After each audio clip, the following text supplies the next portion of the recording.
Hello. Welcome to Sacred Streaming. Oh my Colin, goodness. I'm holding in. I know you sound so ill. Hello. It's not that bad. I'm good. Yeah, What's up? how are you holding up? I forgot about that until we started talking that you are ill. Or Yes. were. Well, I alluded on Sacred Symbols Thursday that I felt it coming on, It was coming. Mm. And it hit me pretty bad this weekend. So, I have not left the house since last Wednesday. Love that. Since last Wednesday. Last Wednesday. Not even gone outside. I stepped out on the porch a few times. But I have not gone anywhere. Now, here's the thing too, Colin. All I did was play video games. Hell it was yeah. great. Hell yes. But a big part of the gaming was marathon. And I'm happy to report that me, Brad, and Pork Poncho achieved our hardest feat yet in marathon. We unlocked Cryo Vault 5. Cryo Vault 5 big time. It was very, very difficult and very stressful. We achieved it. We did it. And other than that, Congratulations. Holly picked me up some soup, and I got this. Oh, cookie? For any, this is an iconic legend in the Pittsburgh area. This comes from the place that you like, Colin, Eaton Park. Eaton Park, right. Pittsburgh on the map right now. Park and eat. Park and eat, yes. I don't understand why we're parking second. That was always my confusion about that place. Yeah. It's a great point. So I'm eating and then I'm parking the car? Is that what you're trying to say? Or are they saying that these two things, you're parking and you're eating, and it really doesn't matter what order you're doing it in? We're just trying to express that that is what happens here. Mm-hmm. I have no idea. I'm out of my fucking mind. Now, some people... The more I'm like with myself every day, the more I'm like, what is going on? Nobody knows. Nobody knows, dude. Some people are saying, Door to Danny says, Dustin sounds way cooler like this. Now, I don't like that, but... You do sound pretty cool. Thank you.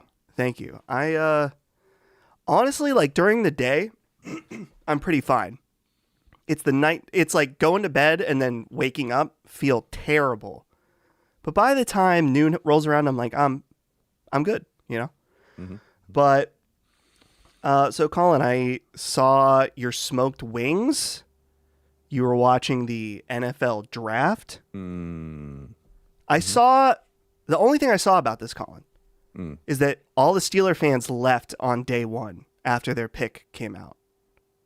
Yeah, I mean, the first emptied day the place is out. the biggest day. The days get worse, Like, you have to be more and more hardcore. Oh, okay. Yeah. But yeah, there was a problem with the pick. Did you see this whole thing? I saw there was some kind of back and forth, but I don't know. Everything happens in sequence, right? And so you don't have to do this, but every team, you're just drafting, you're claiming a player. So you don't have to talk to the player at all if you want. But it's a tradition to call the player. And the Steelers made an assumption that they were going to be able to pick this player because the team ahead of them, which are the Eagles, I think, they thought they were going to go in a different direction or whatever. And then they ended up acquiring the guy that they were talking to on the phone. So while the player was talking to the Steelers, being told that he was going to get picked by them, he was like dumping the call from the team that was actually taking him. And that was the whole controversy around that. But day one is always the most exciting. And then day two is kind of exciting, get good value in rounds 2 and 3. Day 3 is the grind. That's when I even tune out. I'm like, I'll just read about this later. I can't watch this live. This is 4 rounds in one day. I know a bunch of players that will probably never make the team anyway. So good times. But the Jets drafted great, had a great draft. High value draft. 3 picks in the first round. We traded back into the first round to get a pick at the end. So we're sitting pretty, I think. And by pretty, we'll probably win like 6 games. But that's an improvement. That's an improvement from 4. No, 3. Sorry, 3.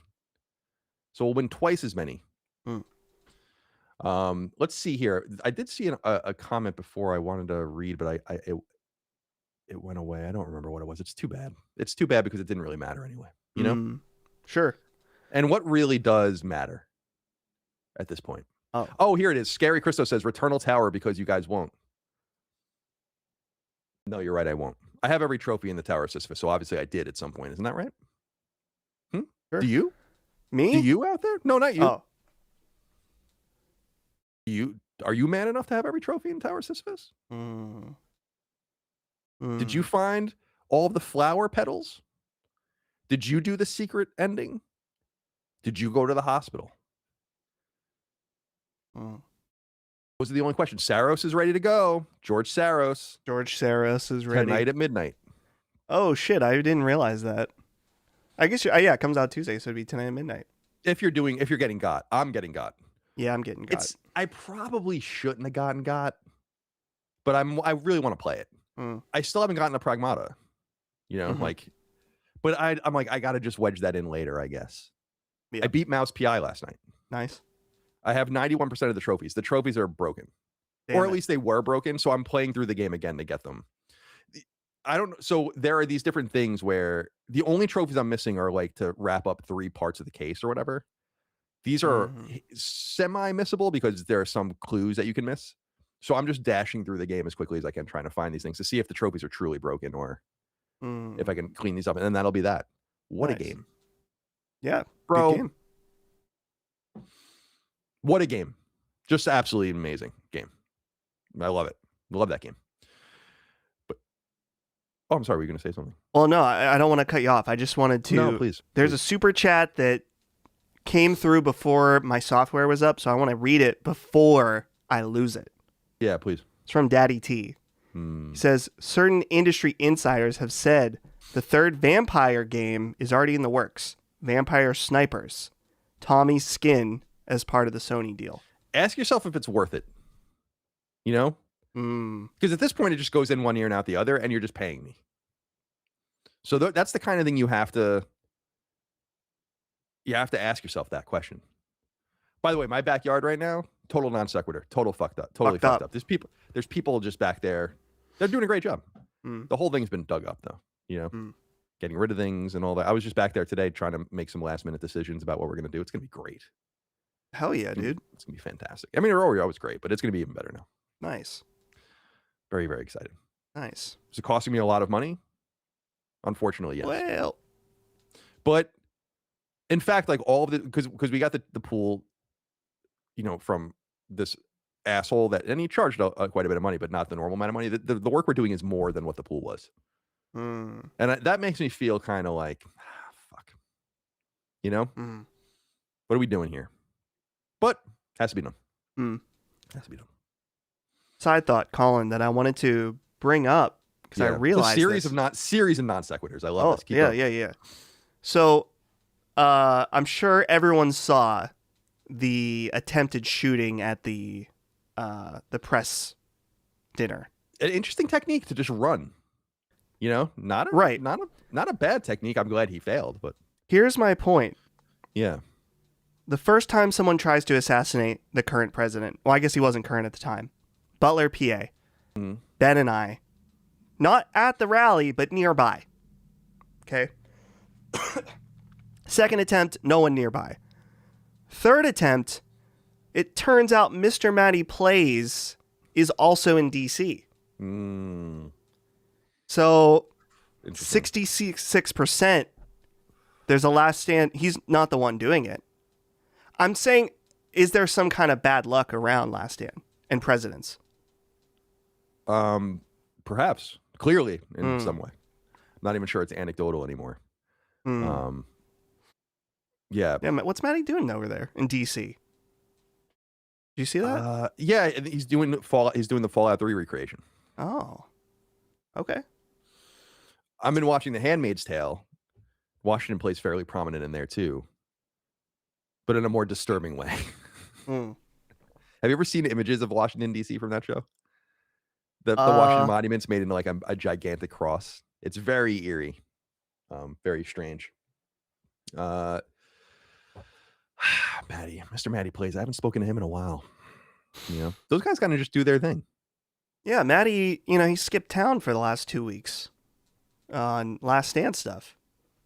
He hasn't even been around. Did you know that?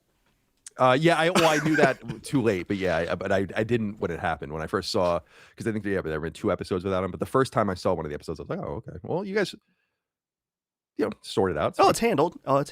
Yeah. Yeah. I just wanted to, throw a little jab. Why not? one thing I saw, which is totally true, and I guess I never really thought about it because I'm not a violent person, is like, do people know what's going to happen if they got Trump? That like, there's this idea that there's going to be like this left-wing Democratic president. And I'm like, I think you're going to be deeply disturbed by the next person who's elected. If that happens. Yeah. So it's weird. It's like totally self-defeating, you know? That's the thing I don't understand about political assassinations, generally speaking. Also, I just don't think we shouldn't live in a world. It's the same thing with that CEO got killed. I totally am mortified that people think that was okay or good, you know? Yeah. It's like, you can't just kill someone in cold blood. No, you can't do that. Now, if we had like duels, and someone like challenged someone and was like, that's different. Sure. But you can't just like kill someone unawares. It's not a war zone. Right. You know? He should have challenged him to Mortal Kombat. Right. First. That's right. Sure. Like it's Game of Thrones. Yeah. And you could have a second and you can pull him up and all sorts of things. Okay. You know? All right. I'm picking up what you're putting down. But like, if you don't like Donald Trump, in my opinion, the last thing you want is for him to die. Well, he could die naturally. Sure. Right? Sure. But you don't want him to die like that. Right. Because I just think you're going to get a way crazier version of one after that. So, careful what you ask for. Be careful. Take it easy. Careful. Now, if you can wish for him to die naturally, and that's, I think, strange too, because I don't wish for anyone to die. But if that's what you want to do, I think that would probably be the better way out. Right. You know? Right. Yeah. I'm with you. I feel like these assassins are not very. They're not very talented. You know, like it's like. Thank God. You know.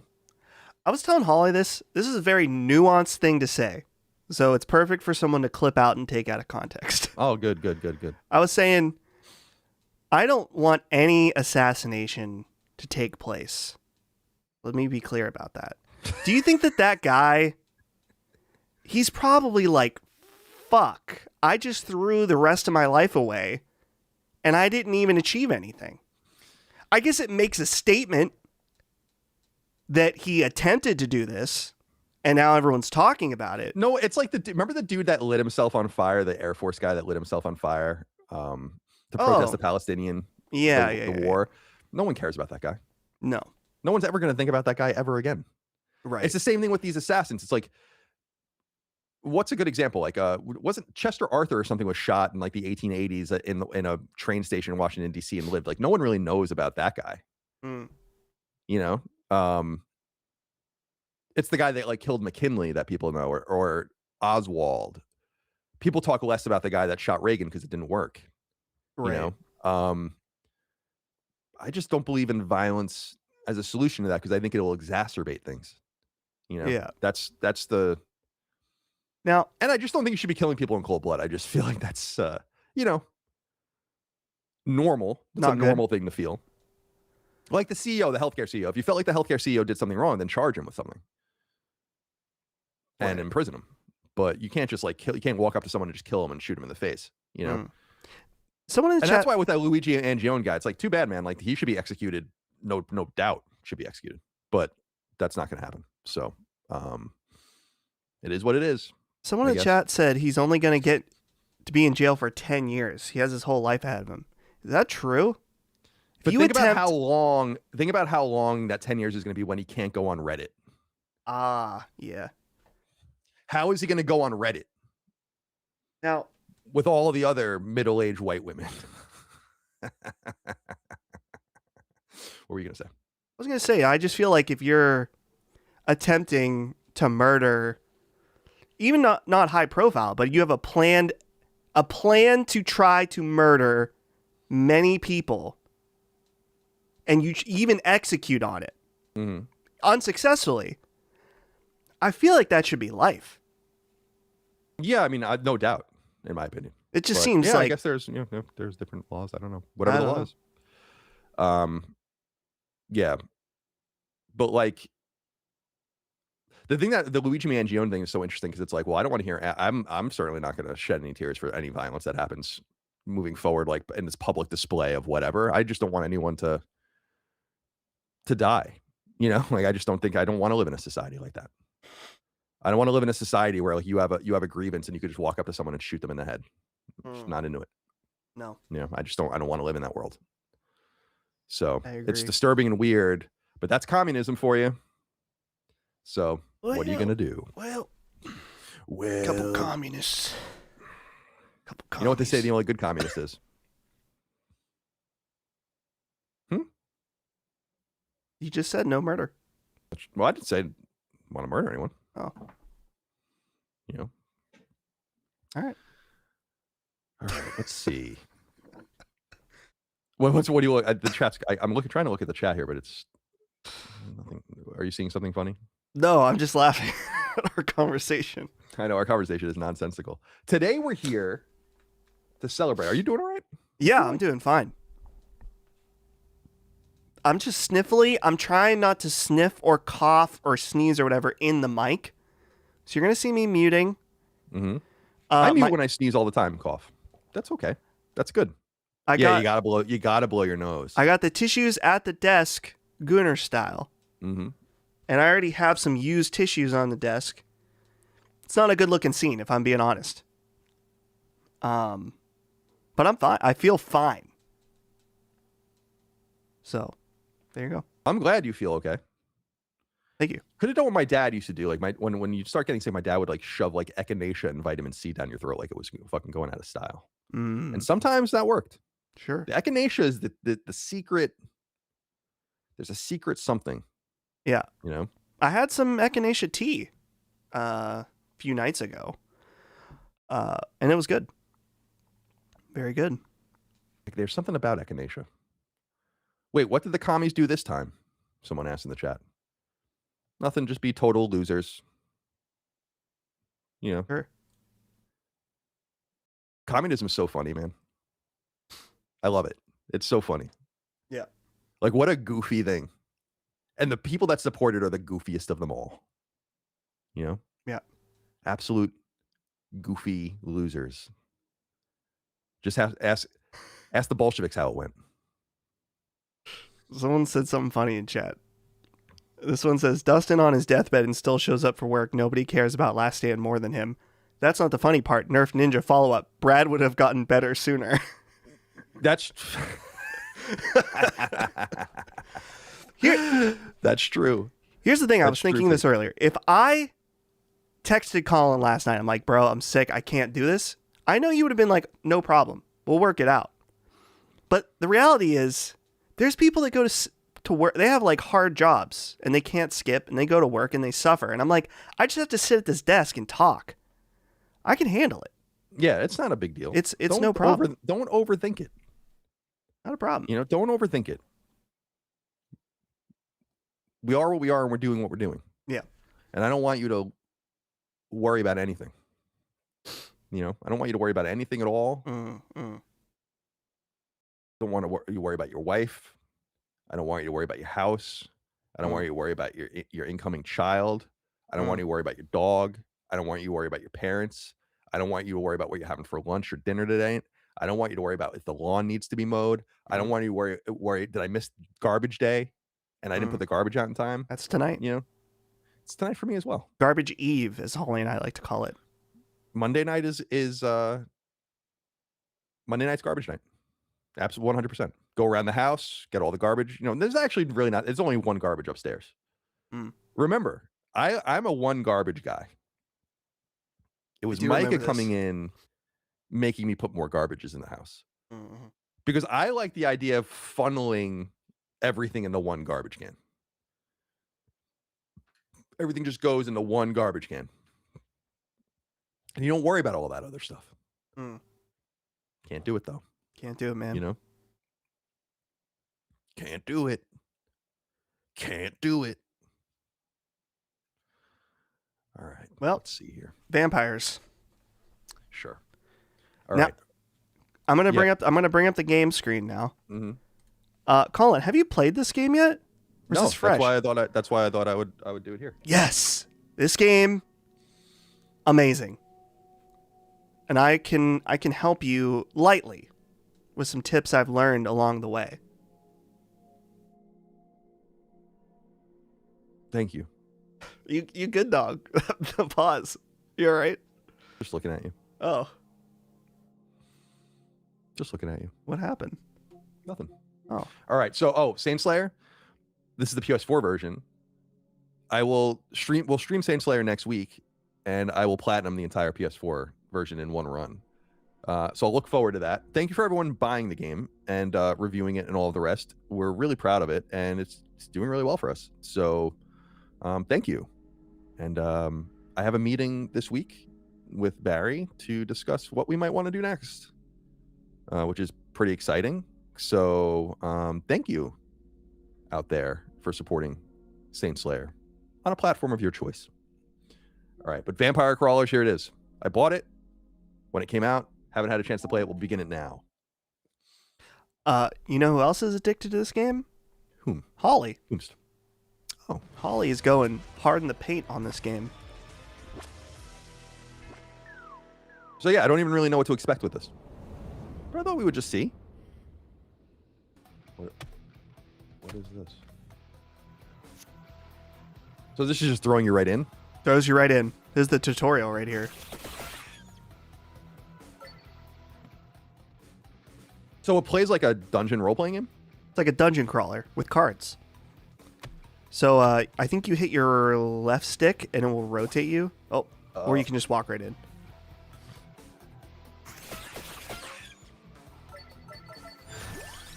I guess I only saw one trailer, but in seeing it, I didn't quite understand the mechanics of moving. Mm-hmm. You got an obstacle in the way. So what do? You have to go around. I'm not quite sure I understand. Bash it with your head. Some pancakes. What are the buttons? Like, there's the buttons that curve around, but how do you use those? Those are your left and right trigger, I believe. Oh, okay. And those will turn you. Play cards in ascending. I love the font in these games. Yeah. Play cards in ascending mana cost order for a combo multiplier. This is so important. This is the most important tip of the game. It tells you at the very beginning, but it took me a few rounds to realize how powerful that is. So reiterate it. So you want to use cards in ascending order of the mana. So you have 2 mana right now. So you want to use your first. 0, and then you use your 1. Because see how there's like glowing text? As you get a higher combo, the cards become way more powerful. Okay. Oh, I see the little map too. That's cool. Okay. I like the whole heads up display is cool for the. It feels like one of the old dungeon role playing games. So notice how the King Bible does 40 damage right now. Go ahead and use your knife. Now it does 80. Right.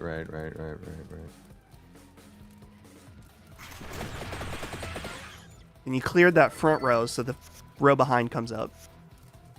What are these R1? Oh, discard pile and deck pile. Okay.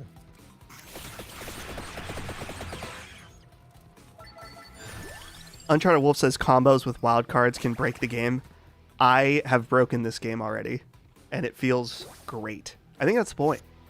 Yeah, I think it's. Yeah. I mean, that seemed like it was the point of the first one. So you ran out of mana. Oh, I see. So I could either use the X. Yeah. Well, why would I want to do that? You know. So, yeah, I'll just like. This Spinch. A little more might. Deal 10% more damage. So you just run into it. It's kind of like the old East games, where you just run into things. That's right. There was no attack button. You just ran into things. That's what you got to do. So now you have 3 mana, which is great. Deal 10% more damage. So I want to use that first, probably. Yeah, and then you want. You can start a combo anywhere. So just it just has to ascend. Yeah, you by fucked 1. up though. Oh, I did? Yeah. Because if you use a 1, the next one needs to be a 2. Oh, right. Of course. Go. There you go. 171. Jeez, man. Oh, there's a floating coffin. Mm-hmm. Very cool.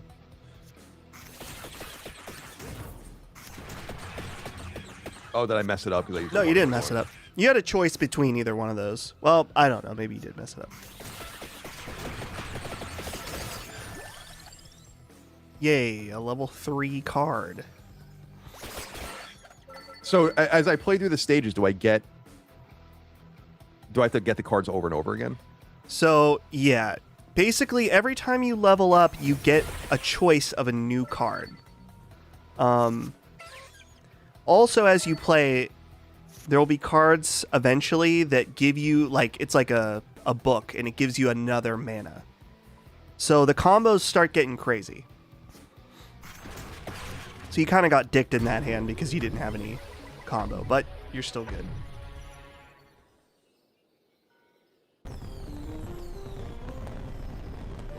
Yeah, I mean, this is fun. What is this? This guy understands fun. Yes. He understands addiction. Addiction. That's what I was going to say. Is like there's something about addictive fun of, you know what the balance of it is, and this was key in Vampire Survivors was. It's not hard. So like you can just kind of go and really bring it to the limit. And then when you start getting it deeper and deeper and deeper in the game, then it starts getting difficult. So it allures you and entices you by just giving you numbers and things are exploding and there's no real challenge and the numbers are going up and you're getting fun things. And then suddenly they go. So Antonio. Yeah, you got to unlock my boy Poe at some point.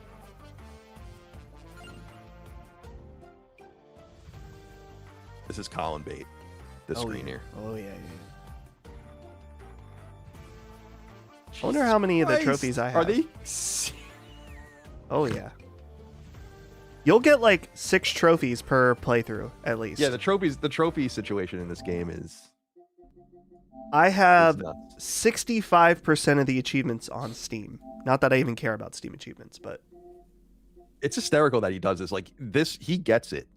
Mm-hmm. I wouldn't be surprised if this person was an achievement or trophy whore himself. I guess you can just do whatever you want. You know, if you're willing to like put the work in, you can just make expansions and like I wonder if we could have just loaded Saint Slayer up with trophies if we wanted to, with just expansion trophies. Yeah, why not? They're all bronzes, I think, which is also funny. Like there's not a silver or gold anywhere. Nope. So anyway, it'll be fun. Oh, there's Starfield. Oh boy. Midfield. Look at the I was looking at this a couple days ago. I wonder what it is now. Yeah, like it's 23.3% of people get that far. I didn't even get it. That's not even that far. You want to know why? Because it's fucking boring. Shit's boring. That might have something to do with it. Todd fell off with Starfield. He might have. We'll see. All right. Do we have any super chats we can get through while we're doing this? Yes.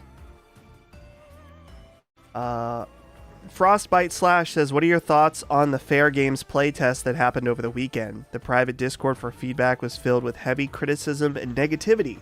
I do not believe this game ever releases. Yeah, I saw some of that, but like I mean, whatever, it is what it is. I reported a lot of this months ago. Like, it's like, okay, I guess now it's news. People don't like fair games in playtests. I guess that's news now, even though I told everyone that last year. Well, I think there was a new playtest. No, there was. So the point is, they still don't like it. But remember, I also said that a few weeks ago, that there's a new playtest with a new name. Here's the name of it. Here's what's going on with it. Right. It's like, okay, fair enough. No, I don't know what they're doing. No, it's over. I really don't. I don't know what they think is going to happen. Not happening. But yeah, it's a strange one because I like the idea. I've said it a million times. I'll stand by that. I love the premise of it. I think the premise is neat. I just don't think if you're going into more of you already have an extraction shooter. You definitely don't need 2 of them. You know, if I were working there, I'd be nervous. I would have been nervous for a long time at this point. They already have an extraction shooter that no one wants to play, except for me and Chris.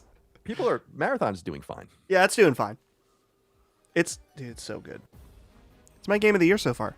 They have to figure out a way to make it more accessible if they want it to be a massive success. If they want it to be mass market success. But if they're happy with it as it is, of being a more hardcore game, I think there's a place for that too. It sits in between Tarkov and Ark in terms of its hardcoreness, from my perspective. Yeah, Ark, I think, has... The LARPers have taken over Ark.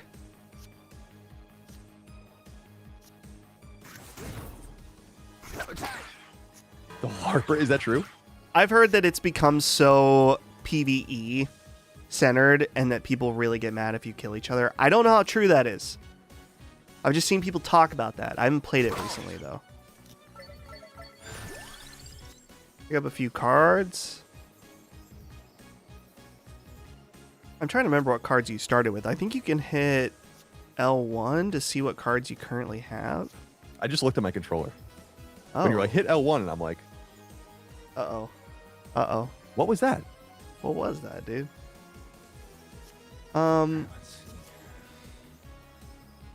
3 zeros and a 1. So... Now, that's randomized based on the cards I have? No. Well, the level up, these are randomized, your options, but I believe each crawler has a set few cards that they start with.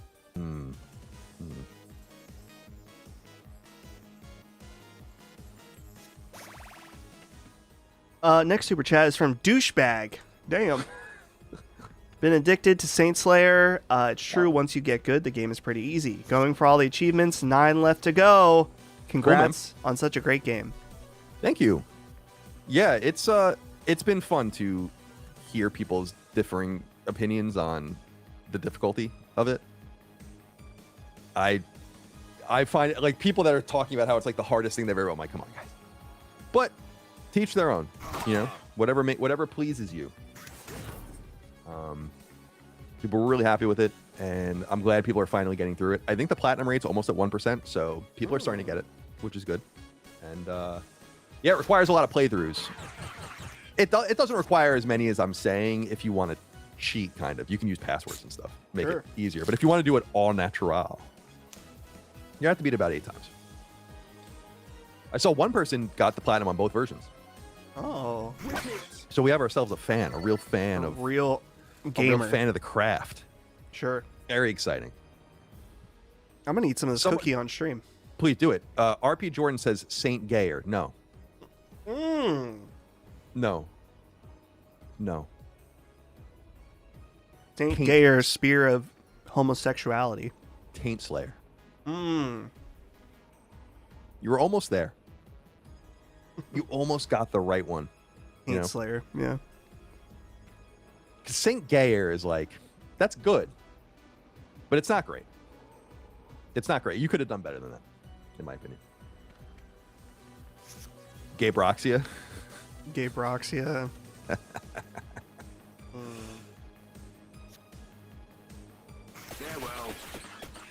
I shouldn't have started this game. Dude, this is why I still haven't played that Balatro. I'm like, I can't. I know what happens now. And on the eve of Sarrow, it's Sarrow's Eve, dude. Yep. I'm playing with fire right now. Do not go to the boss. Do not go to the boss. Okay. So the boss is the horned one. You got 55 out of 60 health. Every time you kill someone, you get XP, you get more cards. So that's kind of the fun part of each level, is that there's you're avoiding him until the end. Yeah, especially if you're doing well, it's like you might as well level up more, and then you'll be more prepared, as long as you don't get hurt. My strength is your shield. Oh, did you play the in Mouse PI? Did you do the baseball minigame? I played it one time, and I was like, "Yeah, I'm good. Can't do it, man." It's a cool idea. I did it. You have to do it 30. You have to win 30 games to get a trophy. So I did it yesterday, and you have to get the coins to buy the secret weapon, which I also got. But it's one of those things where it's like it's just easy to break. Sure. I think I literally went 31-1. So 30 wins, 1 loss, 1 tie. I say. But I ask because it's kind of set up like that. I mean, it's not the same thing, but it's like a static card-based game. Yes.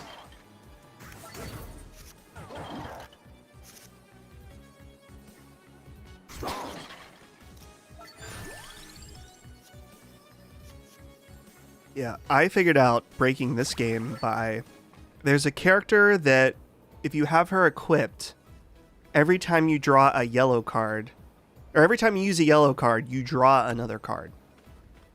So basically, I figured out how to infinitely give myself more cards. Interesting. But you won't be able to do that for a bit. Yeah, I'm still not very good. You're welcome. Now, someone in the chat, that you didn't need to use all capital letters. So, well, if you go forward, see how there's that fire? Oops. Yeah. You can smash into it. Oh. Cool. Just like vampire So there's cigars. like a little bit of stuff in the environment. You're not just going around. Yeah. You know, the last game I ever played with this perspective is Severed. Oh, that game? Severed. Yeah. To your aid. Which was excellent. Excellent game. I say. That was the last like game that was made for Vita that was like a Vita exclusive at the time that was like of some consequence. Didn't they eventually port it? They did, but it was for Vita. Like they made it for Vita and it only Yeah. came to Vita. Remember that? Mm-hmm. It came to Wii U, I think. I think that might have been one of the first games I got like a review code for. Might have been the very first game I got a review code for.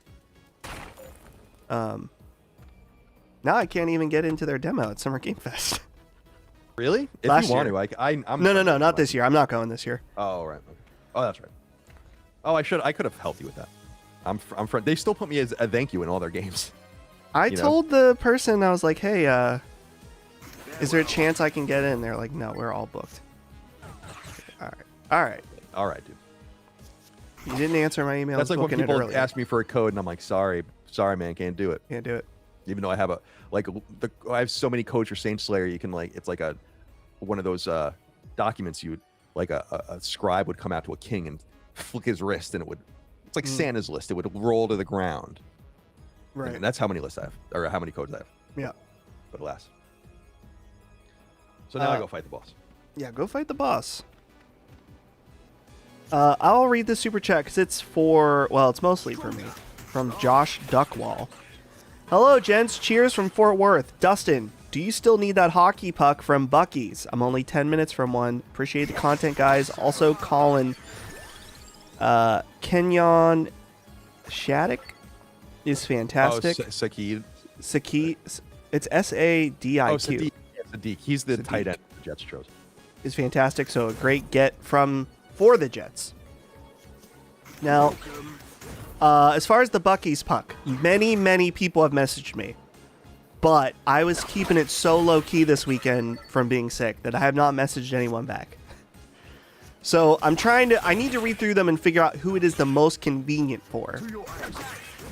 Someone was like, I'm 40 minutes away. I'm like, I don't need you driving an hour and 20 minutes to get me a fucking chocolate puck. I appreciate it. It's not necessary. So I will respond to somebody. Josh, maybe you're the guy. You're only 10 minutes away. You're welcome. That might be You're the guy. You You're the might one. be the guy, Josh. You can invite him over to your house for dinner. Why not? Why not? He looks like a nice young man here in his profile pic.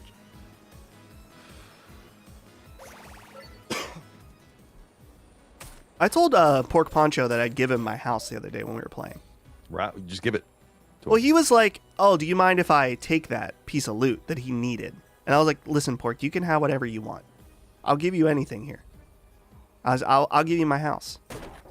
Wow, you're a Christian man. Well, he helped a lot playing the game. That's what it's mostly about.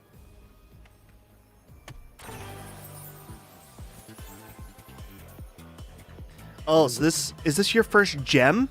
Yeah, choose a gem. So leave or cash out. You want to use that gem. So Yeah, this will make and this will be permanent. permanent for this run. Oh, permanent. Oh yeah, that's gonna hit hard. Love to see I love it. the graphics. I love the like in this screen especially. This comes off. I mean, obviously it's the perspective's not right, but the coloring, like the pixel work, reminds me of Apple II. Oh yeah.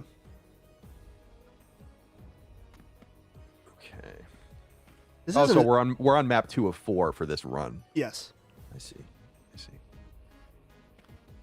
This isn't a super chat, but I'm want to read it. Dustin, thoughts on the Steam controller and price? $100, easy. It's not too expensive. That's nothing for you. You wipe your ass with them. It's not. It's not about me and my finances. I'm just, and there is an element. If $100 is a lot, don't buy it. But as far as is it worth $100? It has its own proprietary dongle thing with charger. It's got the touch pads. It's got Hall effect joysticks. Come on, man. People are saying too expensive. It might be too expensive for you, but it might. Is it worth the value? We'll see. It's not out yet. Wonder what the console's gonna cost. That is a good question. Now, It's gonna be a lot, I think. I meant to check. Did the Steam controller go for pre-sale yet? I feel like it's going to happen soon. I don't see anything. Wait. Controller arrives on May 4th at 10 a.m. And it is $99. Okay. Yeah, I'm in for the controller. I don't know if I need the Steam machine, but... You're in for a penny, in for a pound. As it were. As it were. Oh, this game's fucking awesome. I hate that Why did I start this game? I gotta ignore it. I hate to tell you this, Colin. My love for this game grew exponentially. Because it's like Vampire Survivors in that it starts so basic, and by the end you're like doing all kinds of crazy shit, strategizing.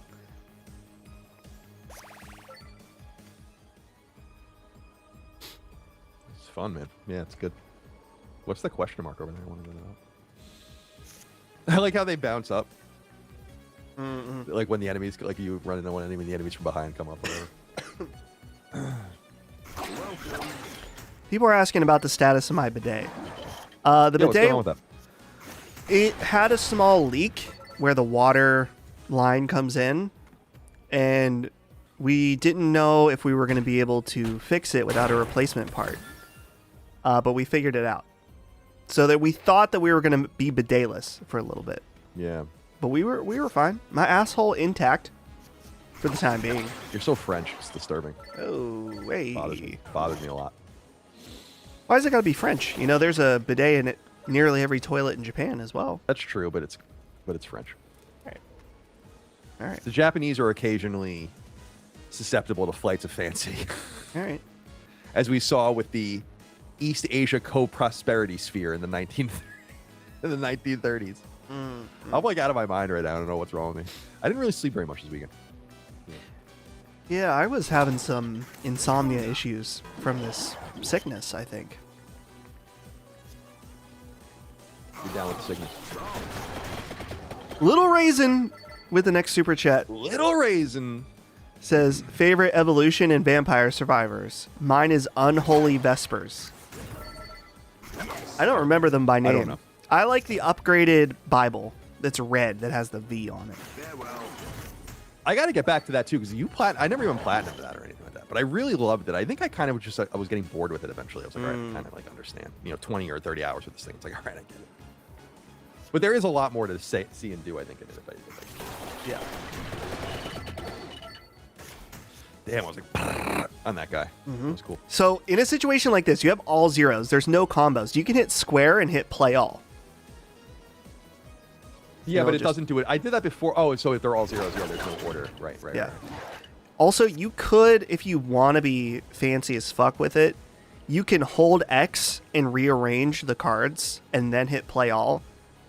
So found they go in order. I was doing this at the beginning, but later it became That's so redundant. much. Yeah, you eventually are like really making decisions on cards. So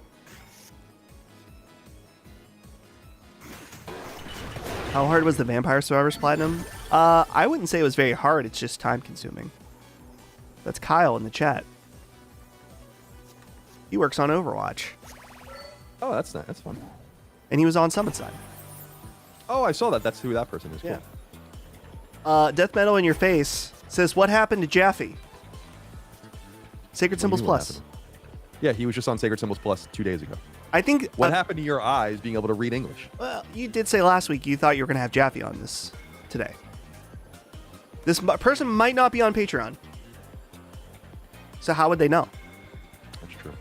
That's true. How would they know? I shot off at the mouth a little too quickly, probably. He might be on Patreon, and then you can, give him whatever you want. Give him something.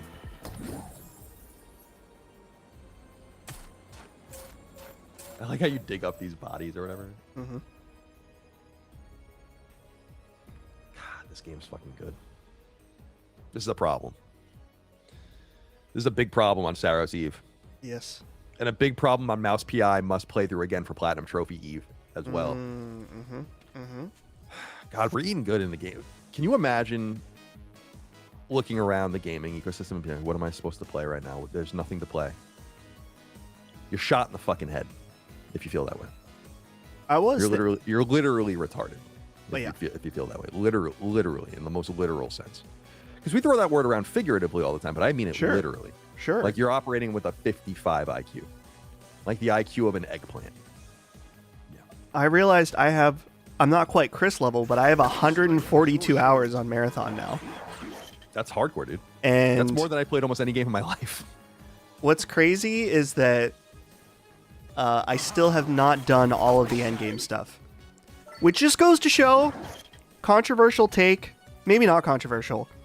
I do believe that some of the endgame stuff is too hardcore for, like, they made, if you want to fight the compiler, which is the final boss, it requires, if you're of average skill level, like me, it is a lot of work. Part-time job, practically.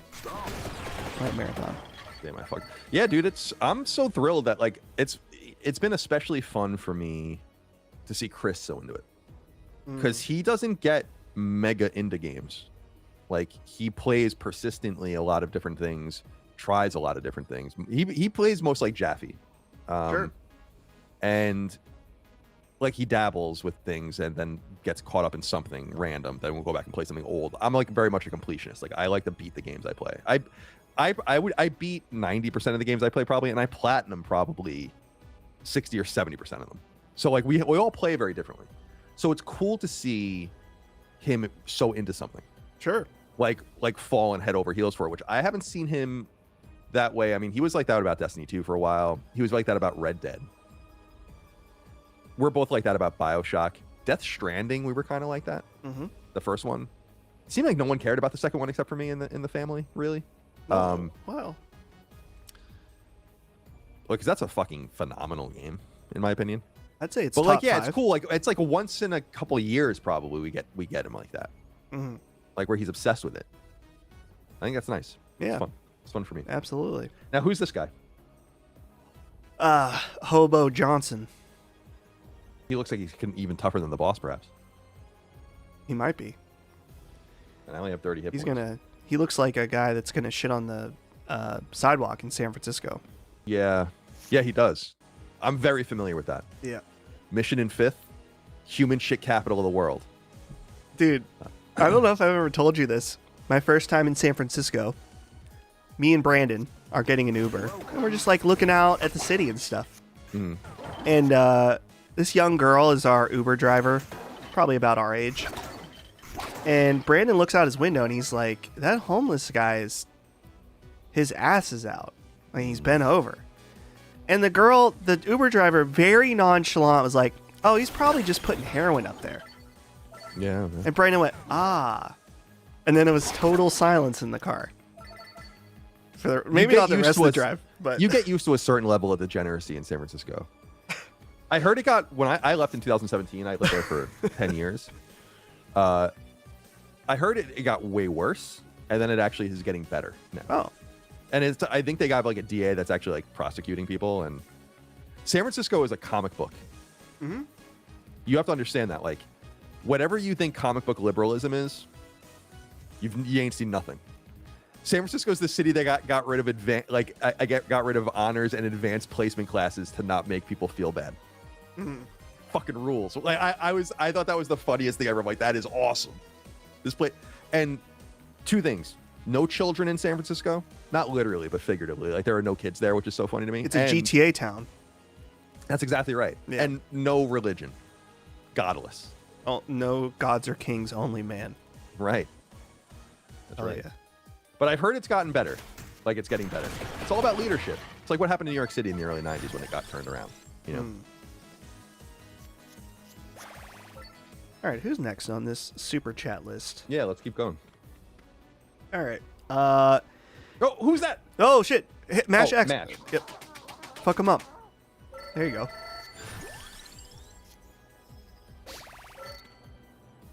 Okay. D. Kratzberg. Shout out to Rudiger's Little Dance. Little Idol Dance. Love it. That's Josh, man. I mean, you did a great job. Yeah, the when I was a kid, I don't know if you did this too, but Dagan always did this, and so I wanted to copy everything he did. We would get a new game, we rent it or buy it, and then we would just leave it alone, see what happened. To see if there was like an idle animation or anything like that. That's and that really fucking- came to be in the SNES era more, Genesis era. Animation Sonic. dork shit. Yeah, from Dagan. I like it that. is. That's cool. It is total. Sonic always had the coolest ones in my opinion. He's like, But yeah, that's so true. It's like that is a Dagan thing where we would like leave it alone and just see what happens. yeah. He would put on a Street Fighter 2 like stage multiplayer, like 1-on-1, and then just to see what it all looked like, not even playing with another person. Huge nerd. I was supposed to talk to him yesterday, and then he just never got in touch with me. Come on, man. Classic.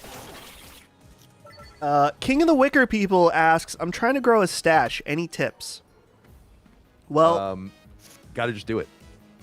my recommendation is to grow all of your facial hair and then trim down to a stash.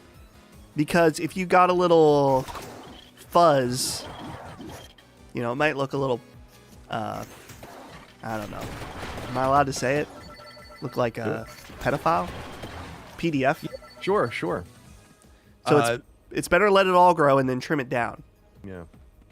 I had like a goatee at some point in my 20s, but I never really had facial hair. I would shave. And then when I was 29, I'm like, I'm just not going to shave at all and see what happens. Because I didn't believe that I could grow a beard. And my beard's like, it's decent. You know? Sure. I see people with great beards. My beard gets better when it gets longer, obviously, but you got to just put your shoulder into it and do it. See what happens. Yeah. You have to be disciplined to get through that awkward space where you feel like you look stupid, and you probably do.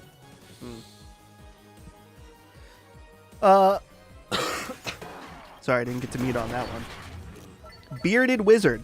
And also, thank you, King of the Wicker People. He says, Dustin, how's the White Boy Summer playlist coming along? Did you include Goldfinger's cover of 99 Red Balloons? Ugh, No. I hate that song. I like that song, but it doesn't fit the White Boy Summer. It's going well. It's in beta right now. I've been testing it. Well, not since last Wednesday, but I've been, seeing how it feels driving around on shuffle just to see what comes up, see how it makes me feel. And I will release the White Boy Summer playlist publicly. It's not going to be till the end of May, probably. Right at the beginning of summer.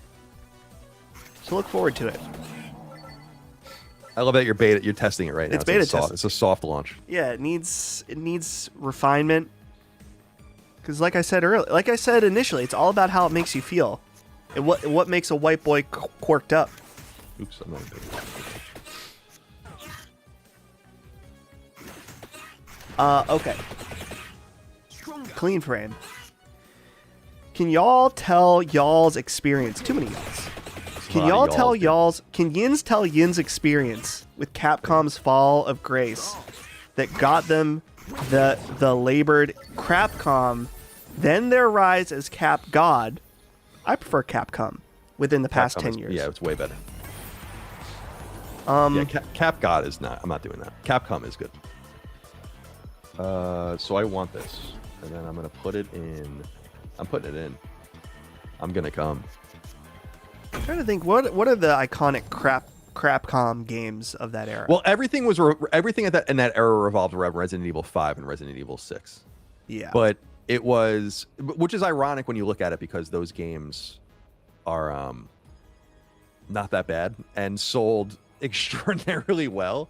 But it was all relative. Because Capcom even identified, remember, Capcom, they, after Resident Evil 6 sold really well. And they still made a massive decision to kind of go dark with Resident Evil and fix it, in quotes. Understanding, I think, what the price was of continuing down that road. But this was an era of like the Mega Man cancellations and Keiji Inafune. And I actually think that he did a lot of damage to them as well. And I don't think intentionally, but I'm trying to find, sorry, I don't mean to type loud. I'm trying to find a list of games by year. By year. All right, let's continue without supporting. That's what I'm going to do. All right, so yeah, this is what I wanted to, like 2010s.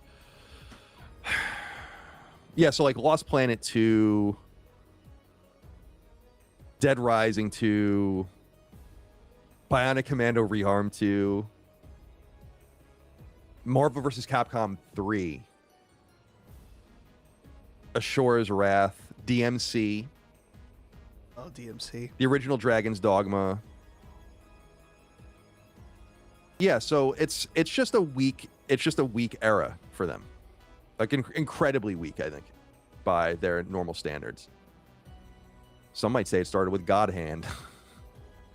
I don't think it did though. All right, I got to go fight this boss, I guess. Can't put it off anymore. Fuck him up. But I don't know Fuck if I'm him going to live. Oh, there you go. Little floor chicken. Maybe I should look around for other things. Oh, there's another one. Yeah. Are these edible? No. Let me eat. Oh, there's another one. I got to keep a better eye out for these torches. Eventually you get an upgrade that lets it'll appear on the map. Oh, okay, cool. There's any torches. That'll be convenient.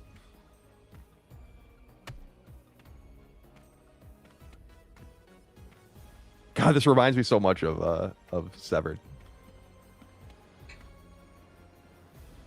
If you have a Vita and you're looking for a game to play and you haven't played Severed, you should definitely check that game out. Very cool. And he uses the Vita very well, I think. All right. KB writes in. Yep. Per Tom Henderson, the latest Fair Games alpha isn't fun per playtesters. Sony has to be looking at this, right? Sony has to pull the plug, right? Too many rights. But we talked about this a little bit earlier. It certainly seems like it. Yeah, I think they want to figure it out, but I just don't. I don't know what they're. They seem so ready to throw certain studios under the bus that didn't even make any games recently, and they don't seem to want to do that to Haven for some reason. But I think that game's in obviously serious trouble. I imagine they're probably in a situation where it has almost no chance. Which is too bad, you know, just because maybe it will be cool. I don't know. Ultimately, the player is the ultimate arbiter, and it seems like no one gives a shit or wants the game to do well. So it's like, and for all the positive, not positive things, but the things that I've said about it, where I'm like, I think it looks cool and I think it looks interesting. You know, I'm not the audience for it. I'm not going to play it. So who even cares what I think about it? Yeah. Stop worrying about Fair Games. Play Marathon. That's my suggestion to everybody. Okay.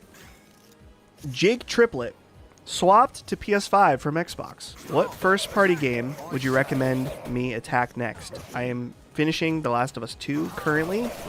Thanks for all the content. I recommend... The world is your oyster, dude. Returnal. Oh, yeah. That's timely. For a timely experience. Or a I mean, Demon's Souls. if you've never played on PlayStation before, you have a lot of good options. A lot of really good options. But that's a good option. Returnal's next. I mean, have you played the Uncharted games? Have you played the God of War games? Have you played the Horizon games? Have you played Deacon St. John's Days Gone from Ben Studio? Thank you for writing in.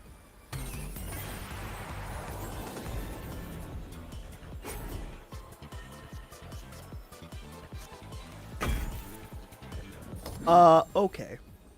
Death Meld in Your Face says, at least we got GTA 6 before the U.S. democracy crumbles at the midterms. You guys are so uplifted all the time. Yeah. Why can't we just get away from things like this? We're here to play vampire... What is this called? Vampire Crawlers. Vampire Crawlers. Makes sense because it is a dungeon crawler. I never even really thought twice about the name. When it was announced, I was like, oh yeah, it looks cool, I'll buy it. Also, he charged a little bit more than usual, right, for this? Yeah, it's $10. Which is totally reasonable. I mean, completely reasonable. But it's just so funny how cheap. I think he probably... I don't know if he learned a lesson. He's made millions of dollars. It's great, but it's like, you don't have to go that extreme, dude. No. You know? K-Rob, with a $10 super chat, says, thoughts on Mouse Reloaded, a fan mod that overhauls the game with color and tweaks gameplay and art style. This mod was launched 5 days ago, 5 days after the game. I think this is dumb and goes too far. I think it's... I mean, mods are mods. They are intended to be a new way to play a game or to fix a game. And so if you don't like it, I mean, it's a mod. But don't put your game on PC if you really... I mean, that's the whole thing, you know? And there are occasionally developers, usually smaller ones or more niche ones, that don't, because they don't want people to fuck with their games. I will say, I don't want to spoil anything, but... Yeah. Nope. Yeah, Nope. but it's... Never mind.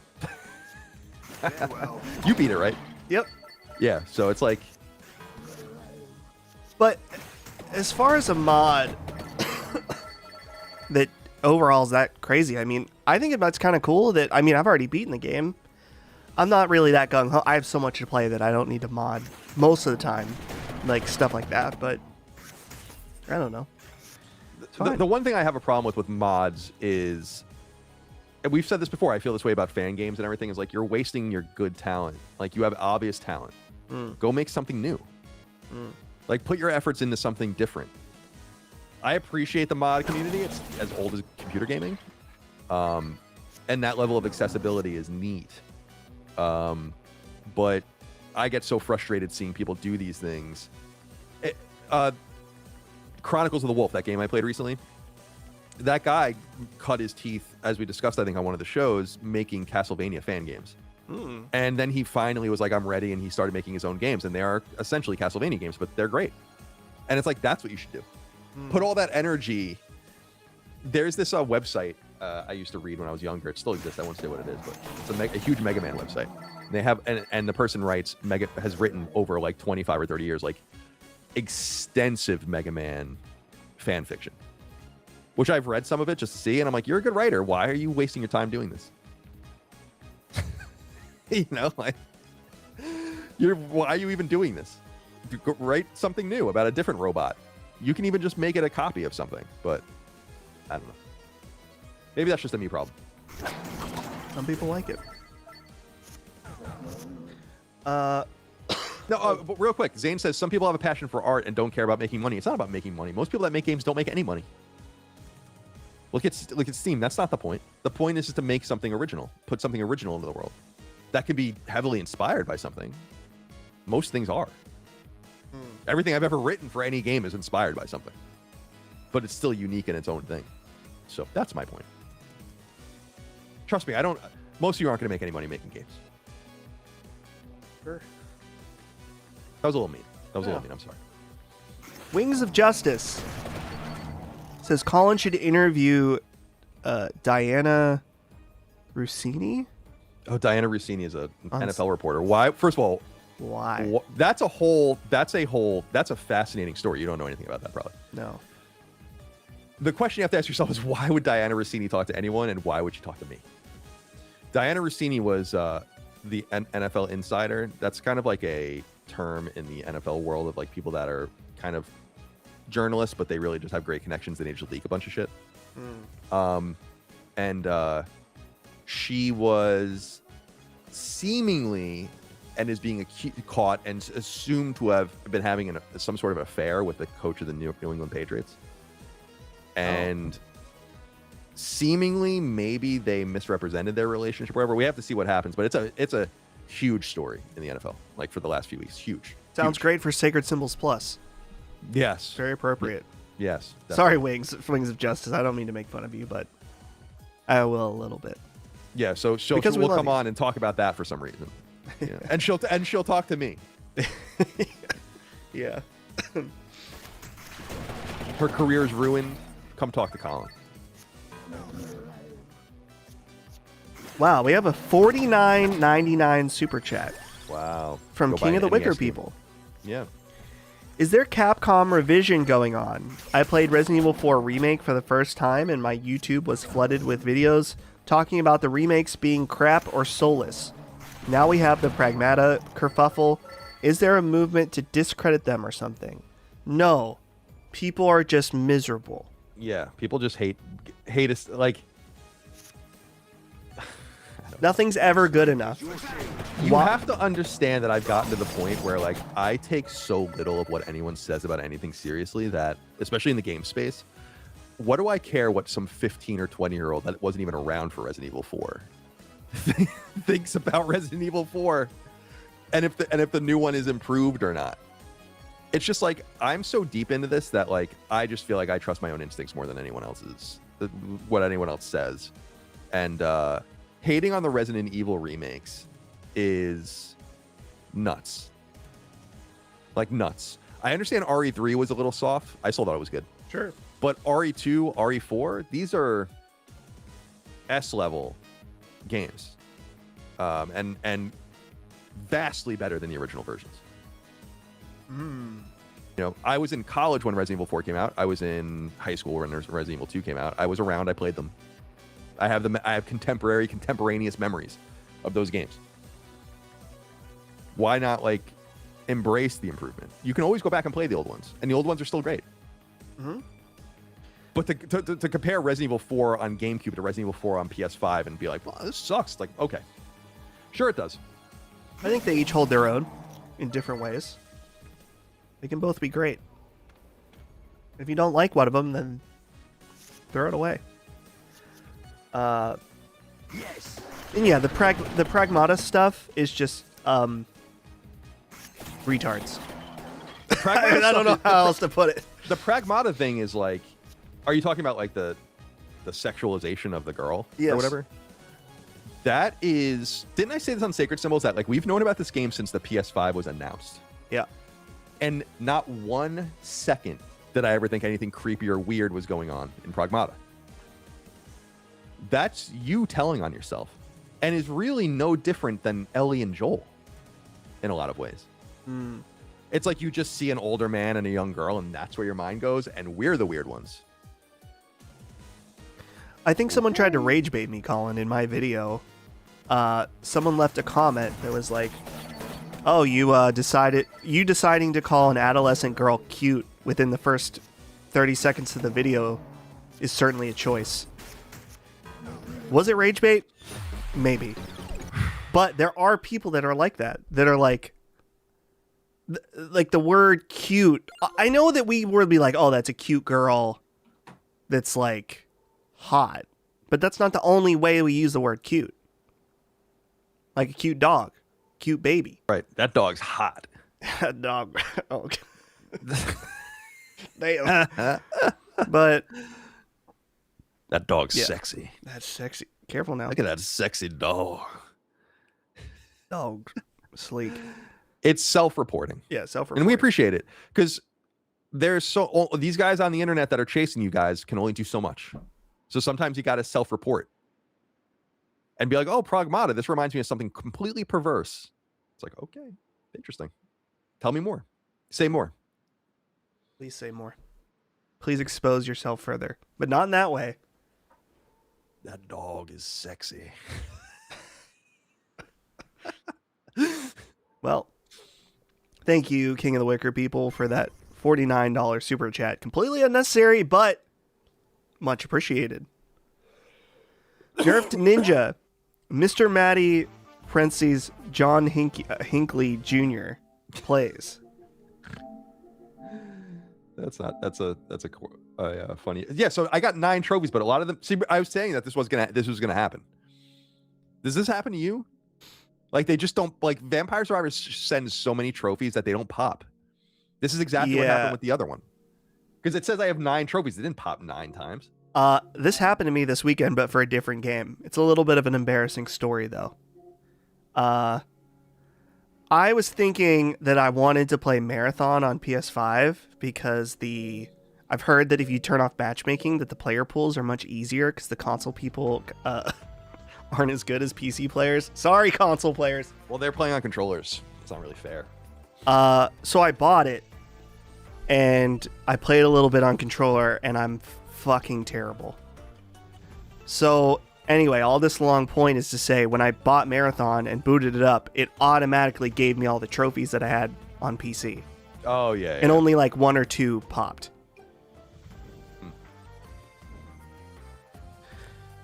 So anyway, that's $30 that's gone. At least I'll get the platinum out of it.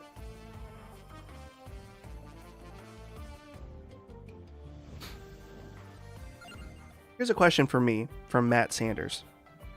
He says, Dustin, what's the best app to learn Japanese? Is it Duolingo? I have no idea. When I learned a little bit of Japanese, I did use Duolingo.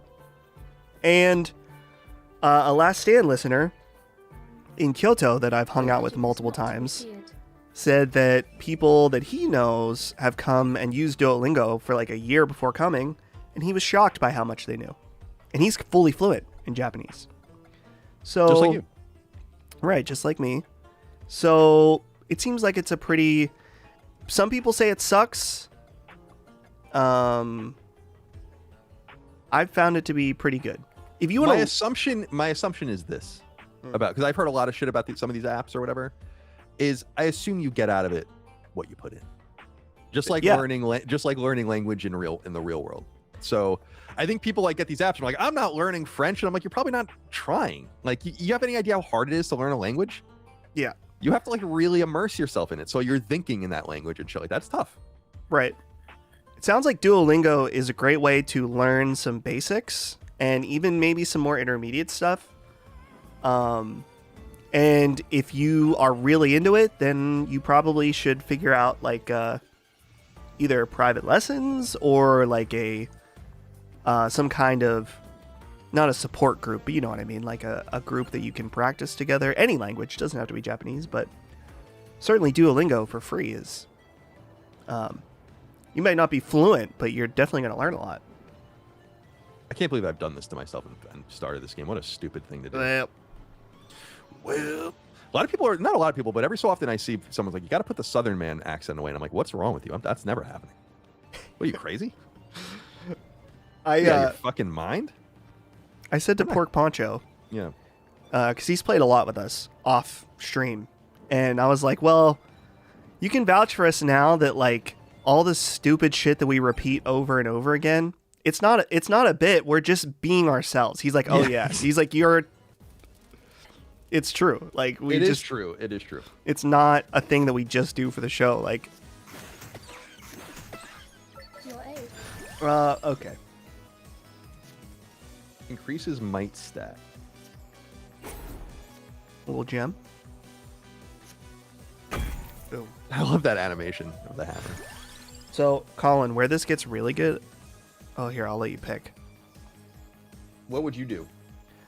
I don't know because I wasn't paying attention to your deck. Press L1. And now press R1. So do you only have zeros and... Because I'm playing with a different character or something? Yeah, and you're just starting. Yeah. I like Attract Orb a lot because I really like the ability to choose how many cards I have. It's not going to be very useful right now, but as you play, it's going to get more useful. So like now, you should have done 0 and then 1. There you go. So now you got 2 zeros. Perfect. Nah, you didn't even do any damage, dumb fuck. Well. I think we got a rage. Yeah, but it's true. Like half of my interactions with anyone in the world is me doing some voice. Oh yeah. Like in my real world to people in my life. Mm-hmm. Micah, I'm like always saying weird shit to Micah. Mm-hmm. It's true for sure that we are more exaggerated versions of ourselves on shows, but at least for me, I don't feel like I'm I'm a fake version of myself. I would do the empty tome. Sorry, because that'll get you more mana, and Nice. mana is your most important currency to let you keep attacking. It's everything. That's everything. That's the whole thing. Here's the rage bait. Yeah, hit me with I it. assume it's rage bait. I hope it's rage bait Yeah. from Angelfish. Says it seems like China's communism is working. No. Come on, man. Boy, man. Come on, man. What are we doing? What are we doing here? Come on, man. Yeah, it's working real good. Just don't say anything. Don't go anywhere. And if you work at a factory, don't bother trying to jump out of the window because they're going to catch you in the net. Also, don't be an ethnic minority or you're in big trouble. Oh. China's basically a totalitarian capitalist state. That's the ironic part. That's why they have to keep it going good there, because people will accept a certain amount of that to not live under the yoke of communism as it was. Anything that needs to be done by any system that needs to be kept in place by sheer will of force is not natural. That's why communism can't work. I had myself muted. I didn't even realize. Okay, I helped. Look at these combos we can do here. We're already cooking. It's only going to get better as you level up. Let's see. So if I fight the boss now, does that just end the stage? Yeah. And you you're wanna doing do so this. good. Just we got to rein in that XP, brother. Yeah, that's what I'm saying. Like, why Yeah. wouldn't you want to? Keep it going. What I normally do is that in each stage, I will take the direct path to the boss and any like pickups on the map, and then depending on how I'm doing, I will backtrack. I say. Poor Dusty sounds like he's under the weather. I am. I actually think I might have COVID. Whatever version and lower tier COVID's floating around now. COVID Omega strand. Yeah. Because it is pretty similar to the two other times I've had it. Upper respiratory sickness. So, Holly had it last weekend. Yes. I think I had COVID once, but Yeah. I'm not sure. And it was in like 21 or something like that. I don't know. Dustin pin a comment saying you're sick. Eh. Oh, hell yeah. Choose a gym. Well, Did I fuck it up? this is tough though, because you're gonna lose these cards. Oh. Okay. Let's take a look at your deck first. Oh, so you have another magic wand. Mhm. You're gonna lose the empty tomb or tome. I keep fucking. I'm Home. You can't read. It's fine. Lord You help don't know me. how to read. Help me. Not everyone can read. It's a What- thing you got to do sometimes. Here's what I would do if I were you.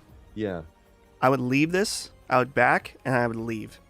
I would fight these other characters, and I And would see what try happens. to get another empty tome. Okay. Because you really want that for your It is done. your mana production. And if you lose that, then that card becomes less effective. That card is really good though. The evolution of the wand.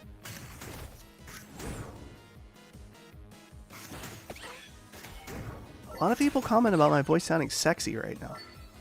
You're liking that, aren't you? You feeling that? Millsaw says, I will say that Dustin's voice is making me feel things. Your aid. Well, oh, there it is. To the left. This one. Yeah, pick that. Now that you have a spare, I would say you're clear to evolve that, and you're gonna do fucking work with that. Okay.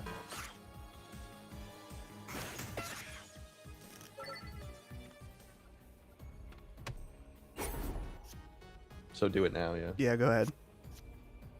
Go ahead. Go ahead and get it done. 160 damage. Jeez Louise. Oh, dude, it rips. Colin, nice deck. Thank you. Oh, Well, big- that's very you got funny. a I nice like that. big deck.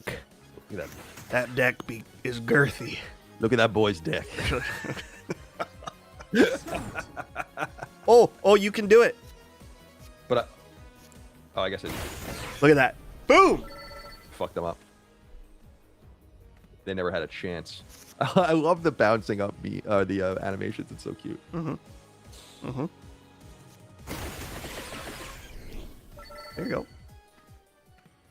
All right, let me take a look. See here. Do we have more to go through? Oh, yeah. Zaxby, $10 super chat. Thank you. Says, I blindly bought this game this weekend and had a blast getting lost in the sauce.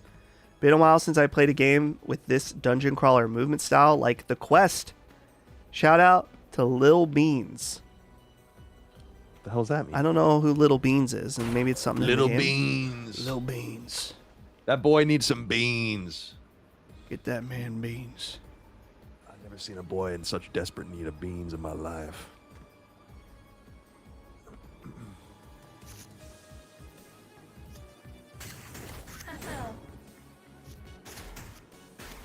There you go. Oh yeah. Right to the Complete. boss. Complete obliteration. Smart. I got a fart. Do it. Oh Did yeah. it come through? That came through. At least it did for me. We'll see what the chat says. Chet's news. It is coming out on iOS, but just not yet.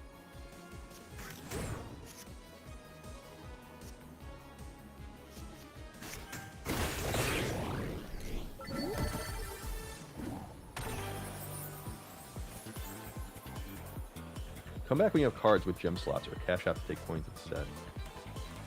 Oh, so you have no... I would just cash that out. Oh, cash out. Yeah, because you can't get any more cards in this stage. Can I not drop any? No. Not yet. Cash that money out.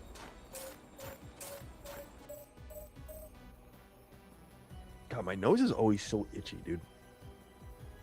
It's the fucking hairs, like the little hairs. Mm-hmm. And I got the little thing, you know, you cut, you put it in. Oh, yeah. But it like, then I feel like it's coming back. It's just, I don't know. It's really annoying as fuck. Since I turned, like, right around the time I turned 30, my nose hairs are growing a lot faster. And hair in my ear. Yeah, ears. I have to get my ears as well. Yeah. Yeah. So, It's an gotta trim unfortunate up. situation. gotta trim up. It's concerning. Our power grows. Yes. Modular. This one's going to fuck them up. What? Wait. You ran out of mana, dude. Bad mana management. Powering up. I'm not even looking at that. Very important. Yeah, it is. Very I mean, it's a important. lesson learned. You know, it's a lesson learned. You gotta learn the lessons when you're presented with them. Scrubbing Bubbles, super chat. This is interesting. I'm very curious about this, Colin. On a recent kind of funny 420 special, Greg claimed that Colin once forced him to smoke a whole joint like a cigarette until he threw up. Is this true? What? He didn't say that, and that's not true. No. I have a very funny memory of smoking with Greg because Greg didn't smoke. Greg and I drank a lot, like a whole lot. And I don't know if Greg drinks anymore, but man, we used to love to drink. But he would sit with me. Like we had a backyard in San Francisco, and so like we had a porch, and like I would smoke, and he would sit out there with me sometimes, or whatever. Our bedrooms were next to each other in our apartment, and we both had sliding doors out to this balcony.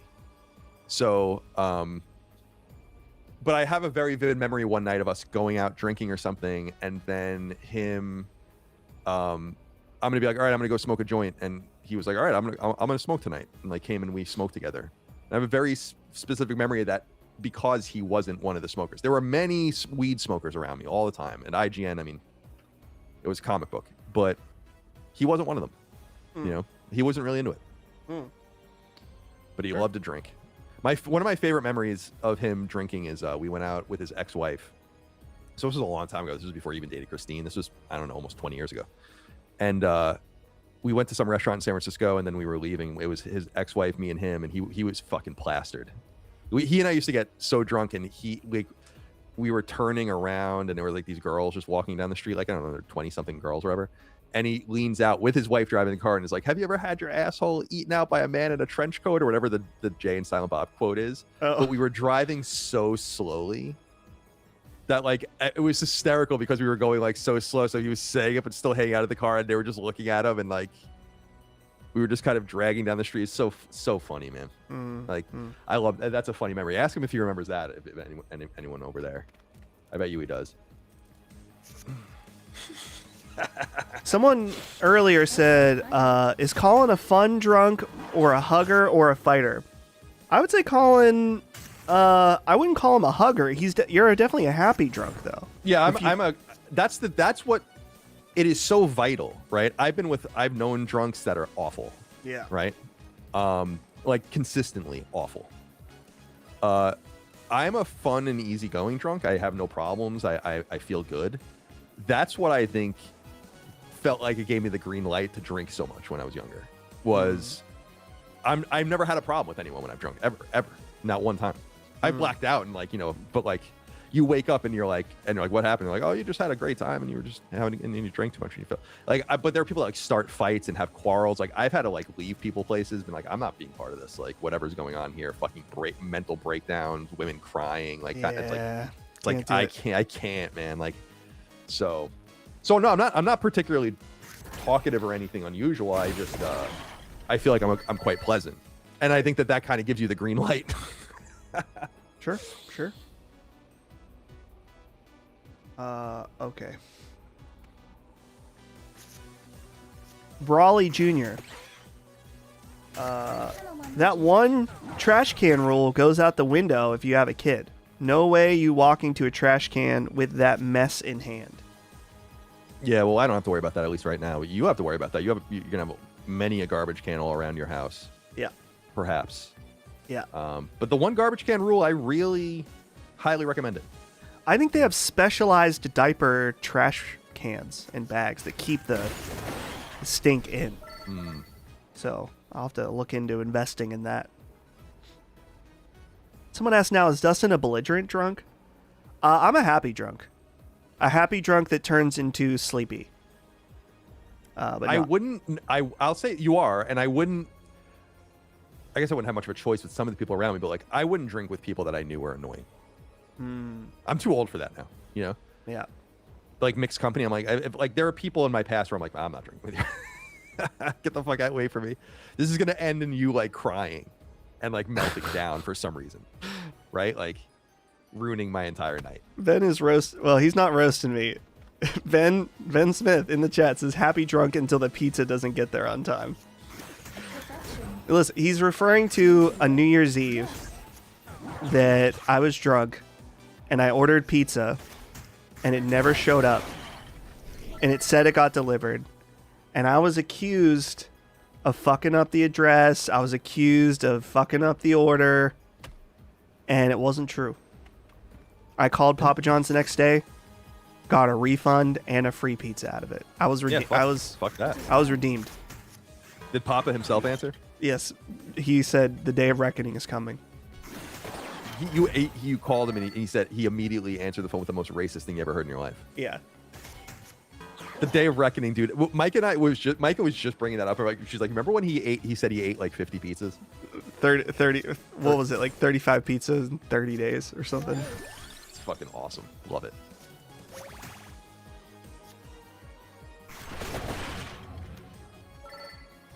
Okay. Death Shoot. This is a good card game if you don't play card games. Go fuck yourself. You sound like a very fun person, Death Shoot. Go fuck yourself. Thank you for the donation. Thank you.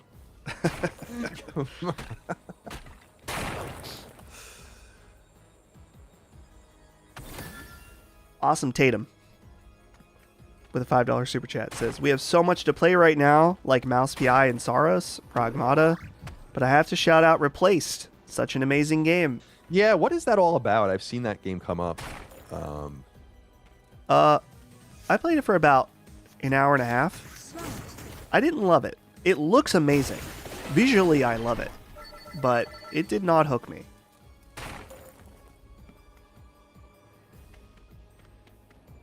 These are good. I mean, it's a great time to be. It's always a great time to be a gamer.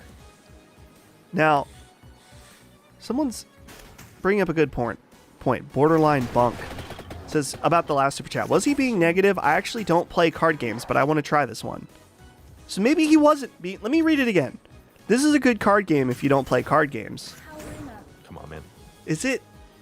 I speak What's English. the tone? What's the tone? Death Shoot? Are you If still the here? tone is the... Come on, dude. I'm trying to give him a chance. So, Boom! What is the tone of the person saying, this is good if you don't do anything like this? Yeah, that's like... Yeah.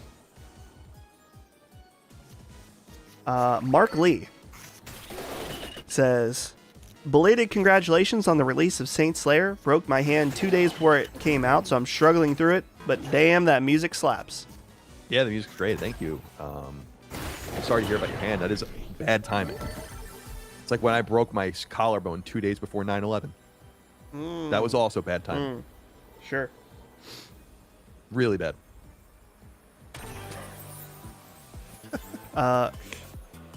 Death Shoot. Once again, not in reference to his last super chat. He says Marathon is $27 on Newegg right now. What is? Marathon. So that's $13 off. Yes. And it's a tough time to get into Marathon because the season is over halfway done. Yeah, they're gonna wipe everything, right? They wipe everything at the 3-month mark. So I expect that season 2, I would expect them to do a new marketing push for Marathon. And we have some more casual focused content. And I think that's a good thing. channel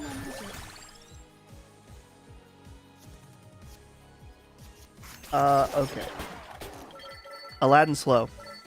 Finally got the Requiem Platinum, my first RE Plat. Great game. I'm also at the end of Dressrosa. Are you watching Elbaf, Dustin? I forgot your plan. Dressrosa, great arc, but it's very long. It's the tournament arc of One Piece. But it's very important. The ending of it is fantastic. And I am watching Elbaf, though I think I'm behind an episode or two.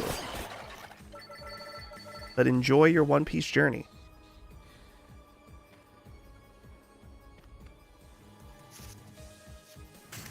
Yes. JMT says, I completed my first playthrough of Saint Slayer yesterday and I loved it. It reminds me of the good old days on SNES. I hope. Thank you for creating the game. Thank you for playing it. More of an NES than an SNES game, but I appreciate the sentiment because it is of that era. You know. Thank you. The Carpenter says, please help me ideate? Or is this just ideate? I've never heard that just word. Think about. I've never heard that word in my life. Help me ideate a birthday gift for my mama. Listen, she wants to spend time with you. That's all she wants. Take her out to dinner. That's good. Good thinking. Take her to, I don't know. Maybe she likes musicals or plays. She just wants to spend time with you. That's all she wants. She only cares about you. She doesn't want your stuff. Though, if you can think of something that's perfect for her, I mean, that's great too. I don't really want anyone's stuff. You know, like, you know who shops really good for me? I mean, this is good, obviously, is Micah. She knows exactly what I need and like what I want. But I'm at the place in my life. I appreciate everyone, but I'm like, I don't want anything. Like, I really don't want anything. I want, I can buy myself. I don't need. I appreciate the sentiment. Yeah. Rather just be around people. Let's have dinner. Let's do something, you know, like that. A little bit of ephemera, as opposed to, you know, like here's a gift. I don't want a gift. Get her something that you would like. That's the best kind of gift. No, don't think about what they want. Think about what you would want them to like. Everyone loves that. Right. God, I mismanaged my mana again.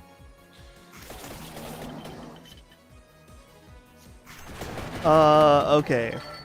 Soufly's Flash. Playing all the Resident Evil games, just hit Resident Evil 6. Colin, I would say just stay away, man. This game has more in common with Call of Duty Zombies than Resident Evil, if you can believe it. Yeah, I'm going to play it at some point, Smart. but Made you look. who knows when. I gotta see it for myself. Because it is conspicuous. Like, I just never... I've played every Resident Evil game multiple times. But not that one. I don't know why. Well, I mean, I know why. I was put off by it. Because everyone hated it. Thank you for that. $10 super chat. Appreciate it. Okay. Joshua Barron says, here's $10 for one of them Taint Slayer codes. Can't do it, man. Sorry. Taint Slayer is a mod. Everyone Yeah, go make the mod of Taint Slayer. Make Show the us mod. your talent. Your God-given talents. Instead of a spear, it's a big old dildo. Mod that in the game. But thank you for that $10 super chat. Ray Charlizard. Can we expect a White Boy Summer playlist closed beta for Patreon members? Possibly an early access program. No. Because it's too important. It's too important. You don't want to fuck around. Yeah, there's no, like, you know, people, sometimes they really like an early access game, but it's not done yet, so it's unsatisfying. I don't want that to be the case. Wait, what is their profile pic? Their profile pic, I think, is a picture of me with Jim Ryan's head photoshopped on it. Good. Very good. I can't tell, though. It looks like my mic. And there's a picture of me floating around wearing a... It might be. Please comment. Let me know. Please let us know ASAP. Is it me or is it just a random mic? It's not all about you all the time, you know? There's something about it that looks familiar. Tuffy J10. Oh, jeez. The best teams build out of rounds 3 and below. Like the 2013 Hawks, outside of Earl Thomas, the entire LOB defense was R&D's 5 and below. Wide receiver Baldwin was underrated. Russ Wilson, 3rd. R&D's 1 and 2 are overhyped. Can't do it, man. Can't do it, man. I was looking this up because I read this a few days ago. Oh, hold on, I'm getting an ad block thing here. Over the last 20 years, you have if you get selected in the 5th round, you have a 4 to 5% chance of being what would be considered a difference-making player. So 1 in 20 players chosen. So you have about 1.5 players a year chosen in each of these rounds, and it goes to 1 to 2% in the 7th round. So no, that's not really where teams are built, to be honest. Thank you for writing in. Thank you for writing in. Okay. Who's next? Clayton says, hey Colin, longtime listener. As a reward for hitting 311 real platinum. For hitting 311 real platinums. Oh, 311 real platinums. Can I add you as a friend on PSN? Whatever they're calling it now. Cheers. So he's saying he has more than 311 platinums, but he's counted some sort of 311 real platinums. As a reward for hitting 311 real platinums, can I add you as a friend on PSN? Yeah, okay. What's your name? You didn't say. Because I can't delete someone. Someone else is going to friend me. You know, I can't say like, all right, I deleted someone and now because someone else is going to take the spot.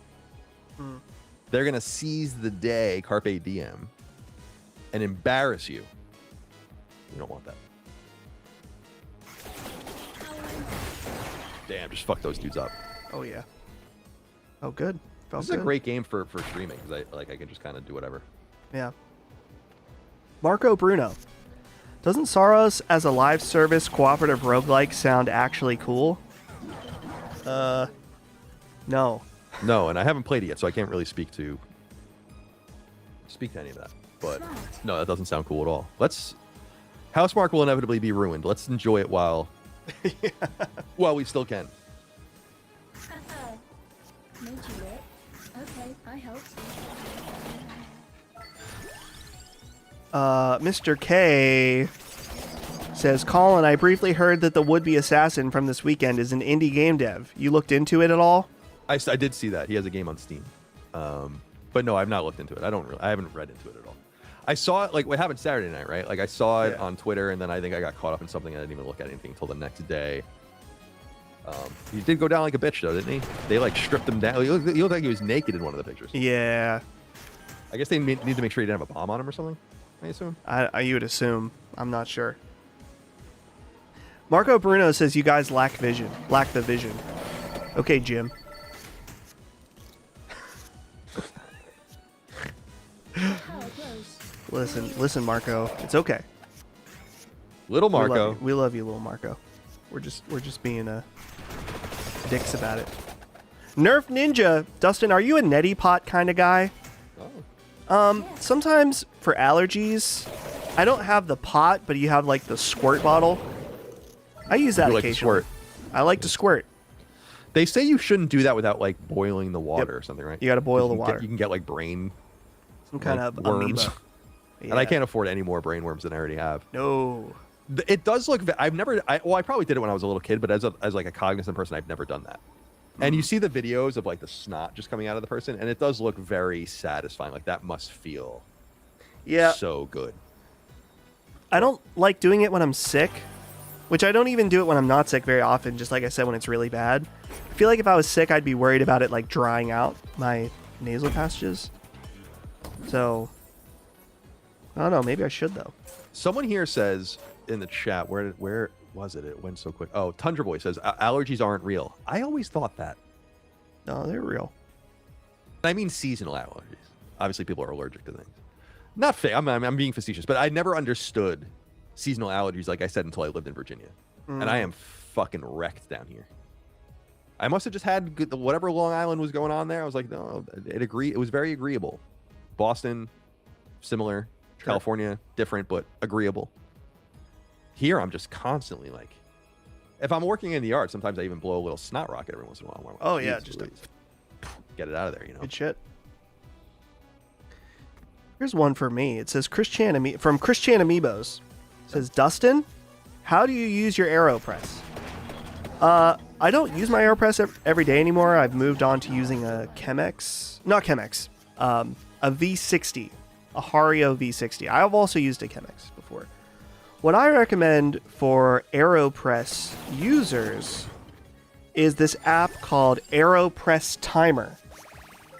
And it has all kinds of recipes that you can use.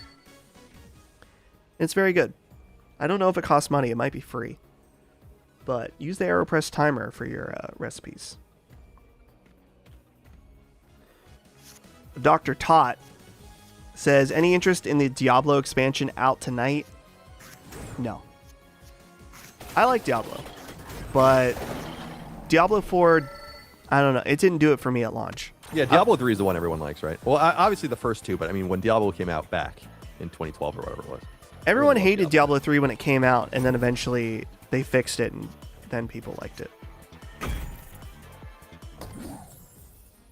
But yeah, I'd like to go back to Diablo 4 at some point, but there's just too many games that are insanely addicting that I want to play right now, specifically with Marathon and this game. And then Saros. George Saros. Oh, George Saros is coming out tonight. That's true. Your aid. Lurkiro says, during Penguins versus Flyers playoff game when Sidney Crosby went down, look close at the crowd to see the glint of Tommy's sniper about to fire. R.I.P. Bozo.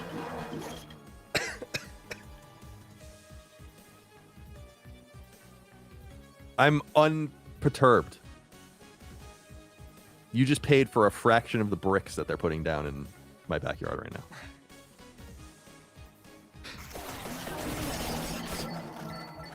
Thank you. Thank you for that. Thank you for writing in. DNXL says, Dustin, release the tapes. Hashtag AC Black Flag. I don't have the tape to release. He's referencing Sacred Symbols, where I said that I accidentally on my old podcast flubbed Yeah. the AC Black You got rid of that. Flag. You got rid of that completely. Flag. Be careful with that. Careful with that one. It's just like that word rolls off your tongue, I guess. Strange. Gotta be careful. Vesmolo. You guys spelled you wrong. Should try Marvel Rivals PvE co-op. No. Thank you for writing it. Thank you for writing it. There's so little chance of me ever playing Marvel Rivals that like it's more likely that we're gonna get hit by a fucking comet and all die than it would be for me to play that. You know? But I'm glad people like it. Well, the only thing I remember about or like know about that game, I mean I know a little bit about it, but like that it came out, it was doing insanely well, and then the word from NetEase or whatever was like Remember that? And they were like I think they fought. Didn't they fire the team that made it? Something like that. And then they brought it all back to China. I'm pretty sure that's what happened. Nice.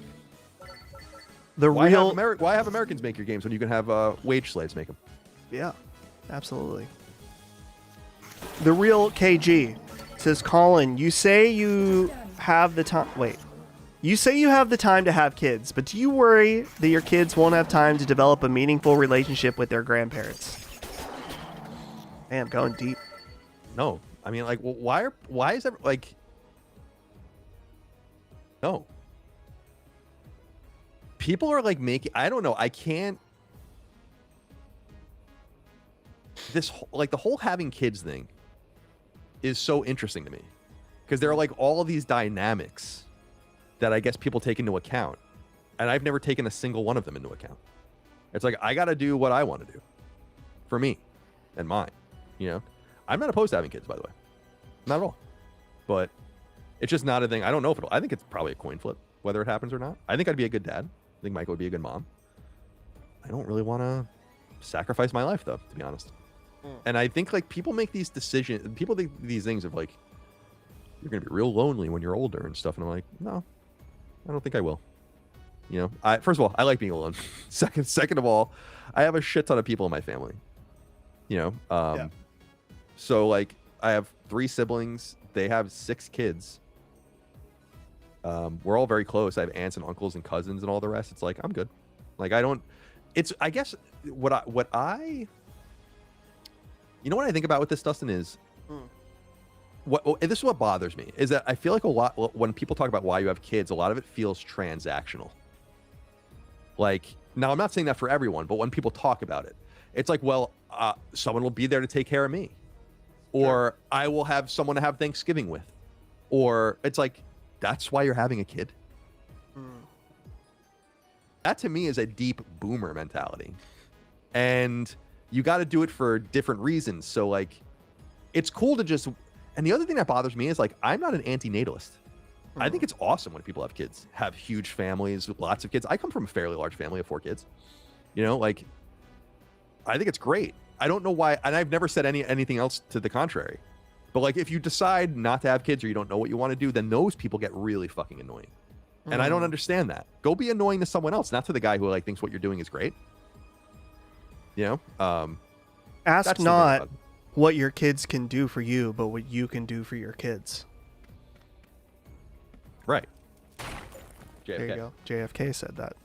Exactly. It's like, worry about, like, something, like, worry about, I don't know, like, I also don't feel like we necessarily need more, like, we're not in, like, a population crunch. You know, I'm watching a Handmaid's Tale right now. That's what the whole show's about, is, like, how no one can have kids. And, like, the governmental and, like, extreme fascistic reactions to it. It's like, there's too many people. That's the other thing that bothers me. Is like when they're like the population will. I think the population of the Earth, if like things go the way they are, I think crescendos in like 2070, and it's actually going to start falling. And people are like, "Oh, this is such a bad thing," and I still can't wrap my mind around why the population getting way smaller is bad. Like I can't wrap my mind around it. The whole argument is economic.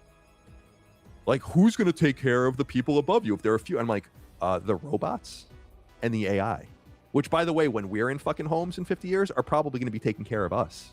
Nonetheless, the next generations, it's like we need fewer people, and I'm excited to see that. If I live like where everyone thought you know the book, I don't know if you know, The Population Bomb. It's from the 60s. No. It was this prediction that like the Earth is fucked. Very Malthusian, kind of like we're not gonna have enough food, we're not gonna have enough resources, there's not enough water, and none of that's true. The Earth can probably, Elon talks about this sometimes, the Earth can probably have 2 or 3 times more people than it has right now, and not really suffer. Do you know that plants can stop making oxygen? Like plants could just cease making oxygen, and we wouldn't run out of oxygen for hundreds of years. Like you would just be able to breathe for generations, as if nothing happened. So like, fewer is better. And so, have your big families. That's wonderful. Have your children. That's wonderful. But I don't feel that humanistic need to contribute. And also people say like, oh, your genes are going to die with you. And I'm like, I don't. First of all, my genes in some way are alive and well in many other people. You know? And who knows if there's a little Colin out there running around? You know? How would they know? Who can know that? How would we know?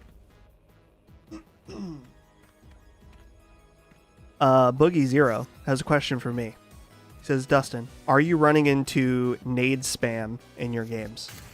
This is a big thing right now in the marathon community about the grenade spam since they nerfed the shotgun. Yeah, there's a little bit of it, but I don't think it's as bad as people say, even though I did have a very successful meme about it on Twitter. It sucks in cryo because you have nowhere to go often, but if you see nade spam, back up and deal with it. Should they change it? Maybe, but I don't think it's as big of a deal as other people think it is. World at War nade spam. World at War nade spam is alive in alive and well. Alive in a marathon. One thing they could do is tune down the amount that bots drop grenades in cryo, because that's where I pick up so many grenades in there. But I don't know. I think it's okay. From Troy Branch, is Colin still in contact with Brian Altano? I remember you did the comedy button after the whole stupid Twitter joke incident. Is he a potential guest or Sacred Plus candidate? I didn't do the comedy button after everything went down. I did it beforehand. No, I don't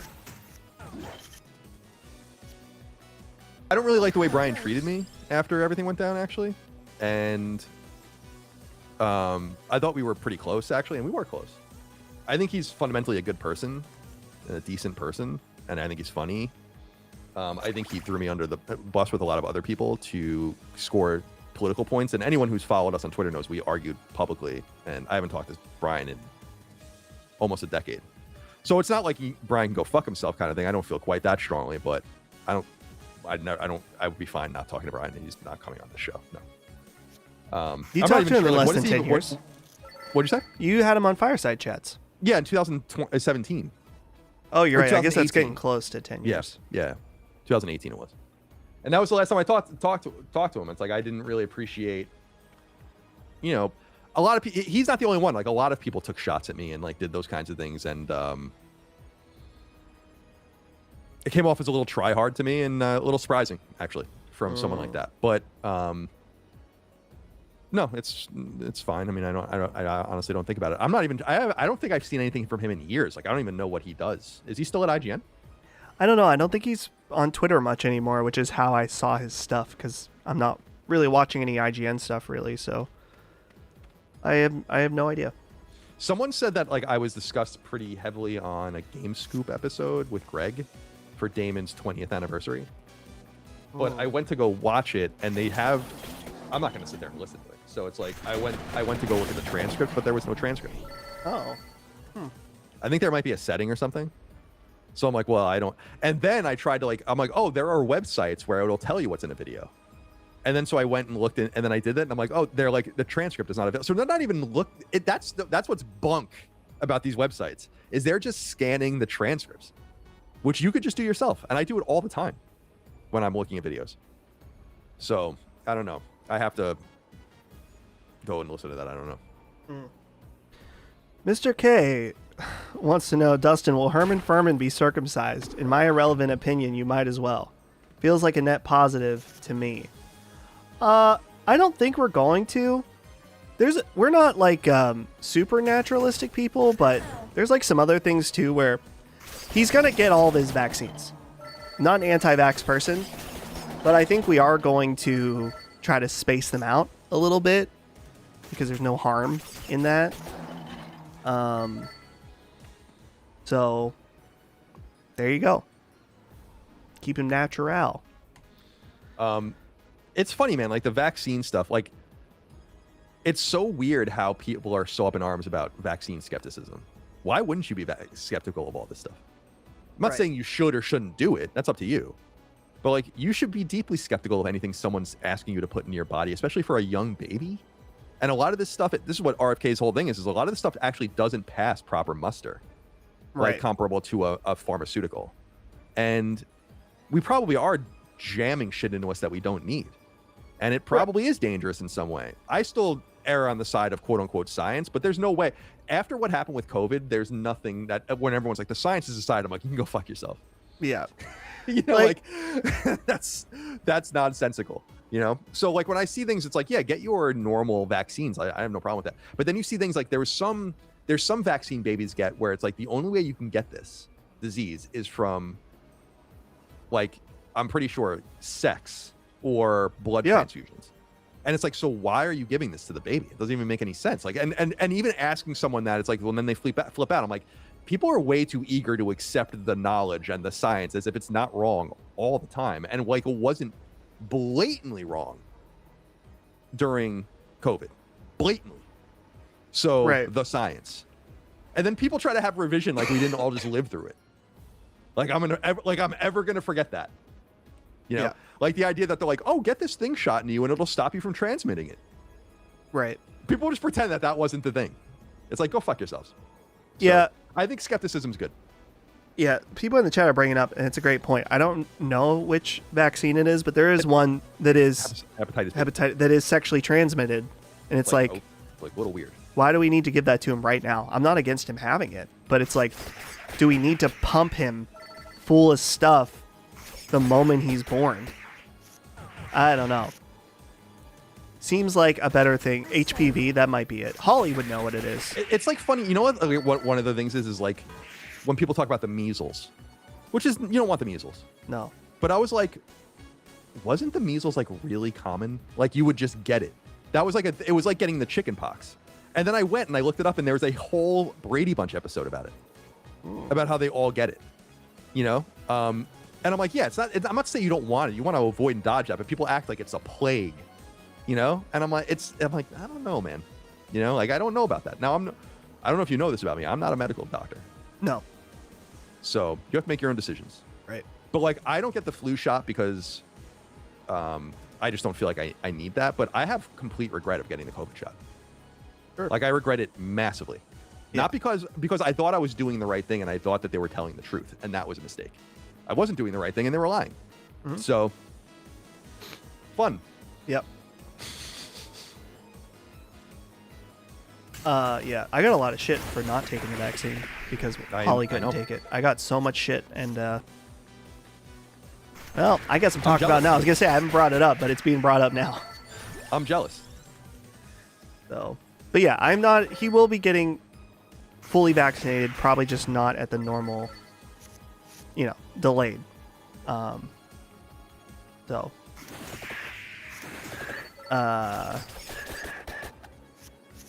all right, so chat's starting to get mad, so let's move on.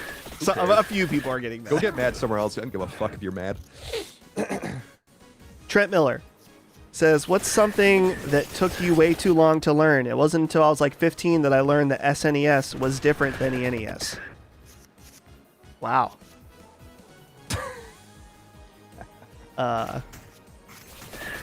Something that took me too long to learn.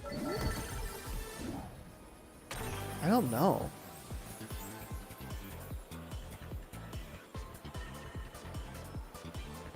Something way too. I don't know. Oh, you know what? We were talking about this recently. That I used to have a real struggle. I'm a writer, right? But there are things that just I like. I'm like, what is the rule, right? And didn't I talk about this? Like, only in the last year have I resolved the me and I thing completely. Oh. And it's so easy, but like for some reason, I just couldn't. I was like, what is the rule? And then suddenly it just stuck with me. So that's something that took way too long. You know, way too long. But I'm sure there's many things that I'm borderline retarded about that I've learned recently, but I can't think of one now.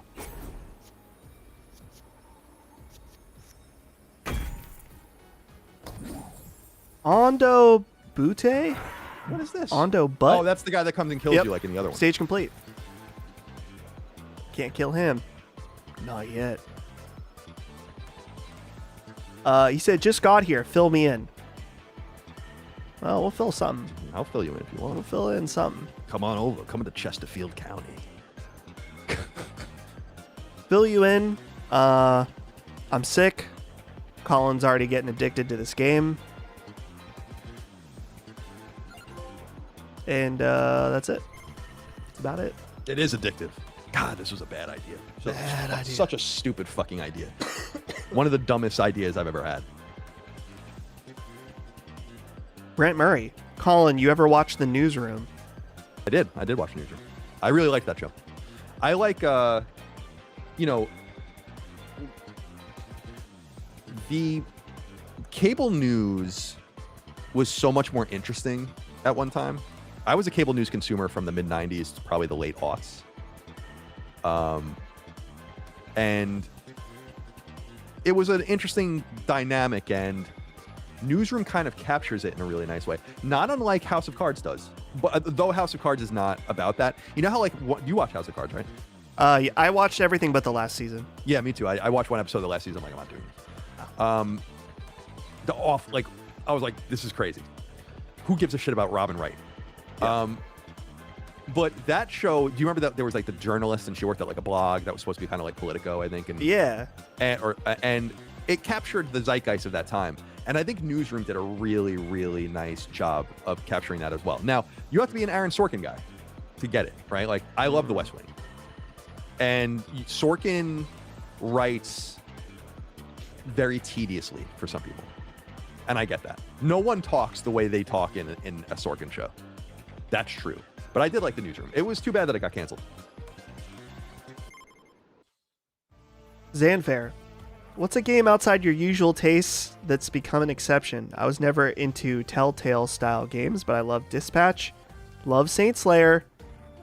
Outside of my usual taste, Baldur's Gate 3, probably one of them. Honestly, Civilization to some degree. Yeah, Civilization's a great choice. Pentiment is a kind of a somewhat recent choice for me, where I wouldn't usually like games like that. Yeah, the adventure gaming's interesting because I do like Telltale games were fine. I think they just got long in the tooth.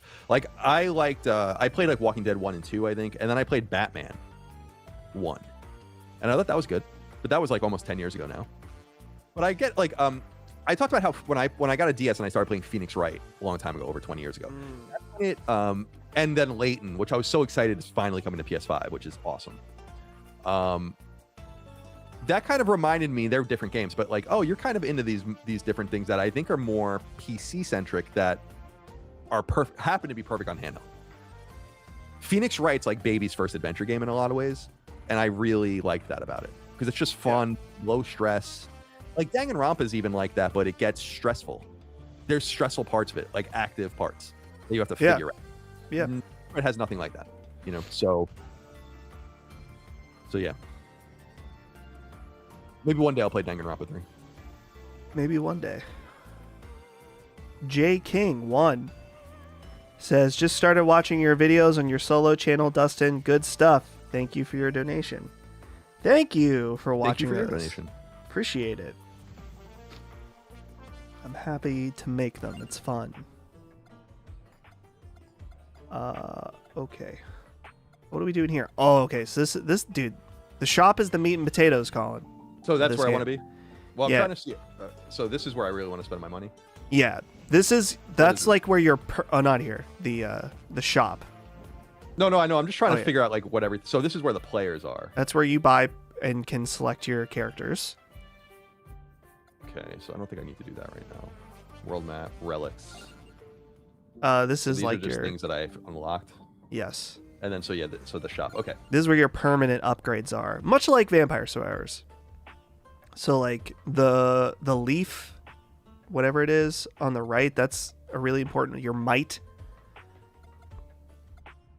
That'll get you I was feeling overall. like this would be a good one. Recovery. That is a good one too. Yes. Oh, and you can upgrade it multiple times. Yes. That might be one to upgrade all the way, like right away. You know. Yeah. I feel like if you're fighting harder and faster, you're less likely to take damage. That's my philosophy anyway. More XP per rank, that's a good one too.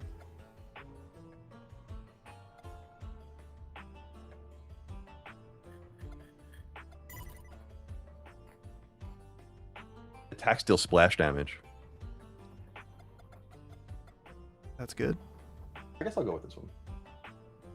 That's good. There you go. Oh, and you could refund them. So that's good. So you can just fuck around. I like when games make you do that. Sometimes I like when games force you into decisions. But in a game like this, it's cool to just be able to remap everything whenever you want. Yeah. In my opinion.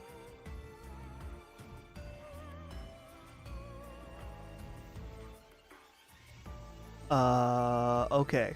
Chet snoozed. Chet snooze. Fairer terms for the Treaty of Versailles. Thoughts? What? Versailles. I almost said it like that, but I was like, oh, it's too much bait. For the Treaty of Versailles. Oh, fair terms for Fair the Treaty of terms. Versailles. I don't know. I think that just the punitive monetary policy in the Treaty of Versailles obviously caused Nazi Germany to come to fruition. So if you just got that, and maybe Weimar wouldn't have been crushed by inflation, although the monetary situation in 28, 29 was going to be bad either way, and that might not have saved them. But certainly the punitive nature of having to pay for the war was the massive problem of Versailles. But a lot of people think that that was what was deserved. I mean, there are some people that feel like it should even be more harsh. It's not unlike the Civil War. When the Civil War ends in the United States, the Confederates basically get away with it. There are a lot of people that think we should have gone in the exact opposite direction. And the more conciliatory thing is, I think, what got us to this point. But you could imagine a reality where they were all hanged. Yeah. Like all the leaders, but they weren't. But fucking Jefferson Davis and Robert Lee, who are the two most prominent Confederates, both lived normal lives. Robert Lee was the president of a university after the war. You know, it's pretty interesting. Jefferson Davis was a little bitch, though. He dressed up like a woman and escaped to the Deep South. Oh. Got away for a little while. Yeah. Colin, if you go back to the Mad Forest, Go back to the forest. so Yeah. there's also another level that you can do, the Furious Forest. That's also difficulty level 2. You can do either one. They're both the same difficulty. What are you talking about? This So- is hard. Yeah. It says difficulty 2. Yeah, 2. You could either do that, or you can do the library, which is also. So you got to go to the right. Right, but so you're saying they're both difficulty 2, though. Yeah, I'm just saying that. Yeah. Sometimes okay. older no, levels have. I'd rather get rid of this, and Yeah. we'll stay here. Yeah. I think that's good. That's good advice. That Ben fella says, just wanted to let you know that modern security ciphers will be rendered useless by quantum computing. Thank you. Yeah, Mike and I were just talking about that recently, actually. It's funny because like that's the whole thing is like quantum computing is going to break open everything. But here's my thing about that. This might just be totally ignorant. You know when you put in a password and then you get the password wrong and then so 3 more tries, 2 more tries, 1 more try, and then it's just like you're locked out for a while? wouldn't quantum computing brute forcing passwords like that, like, wouldn't you just be able to set up something like where it's like you've tried 3 times, you can't try again for 24 hours? And so like if your quantum computers were going to try to break it open, wouldn't you just be able to maintain distance by just not letting anyone you put a password in more than a few times? How would it ever get around that? Right? Am I Sorry, crazy? I was muted. I would assume that a quantum computer would be able to find an exploit and bypass a password system completely. Would just break it open. But how? That's my whole thing. Like, that's what I don't understand. Because I know from a code breaking perspective, quantum computing, it can just brute force the answer. But there's got to be some sort of structural way you can stop that. If the door is locked, don't go in the door. Find another way in. Yeah, I mean that's more like AI, right? Like generative AI of being like, now I'm going to figure out how to do it and break this open. And isn't that what they're saying is happening behind the scenes with one of these, like Claude or something? Claude, the new Claude that's supposedly horrifying. That's good. It's good. Recommendation for people that they are, a show about quantum computing. The show Devs a few years back on AMC. Very interesting show. The light synopsis, quantum computing, the predictive algorithm is so good that it can predict the past, present, and future of everything. Wasn't there some suggestion that quantum computing does like weird space-time shit? That was like the whole idea, like that the mathematics are being solved to. There was like something I read weird about that, like where they think that like it's some I don't want to say it's not supernatural, but it's like something we don't understand about how it's operating on the quantum level. But I'm obviously ignorant of all these things. I had no idea. But yeah, like I don't understand how. I understand that saying like you have an 8 character password. The quantum computer can figure it out in seconds by just trying all of them. So you must stop it from trying. And then if you can stop it from trying, then it's going to take as long as any. Like if you had 3 tries a day, then you literally could just sit there on yourself every day and be like 0 0 0 0 0 0 0 enter 0 0 0 0 0 0 1 enter. And then just come back the next day and do it again. Like you don't need a quantum computer for that. So that's got to be where the security is all bit. But I don't know, man. I don't know.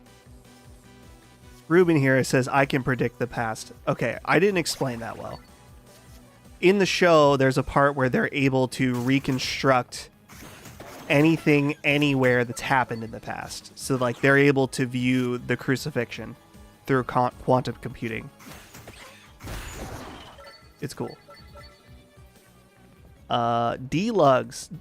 Dustin, brother, don't sleep on that booger sucker. Listen, we don't gotta keep bringing up the booger sucker. We've talked about it so many times. You got the booger sucker. It's your mouth. Yeah, I'm not opposed to a booger sucker that doesn't use my lungs.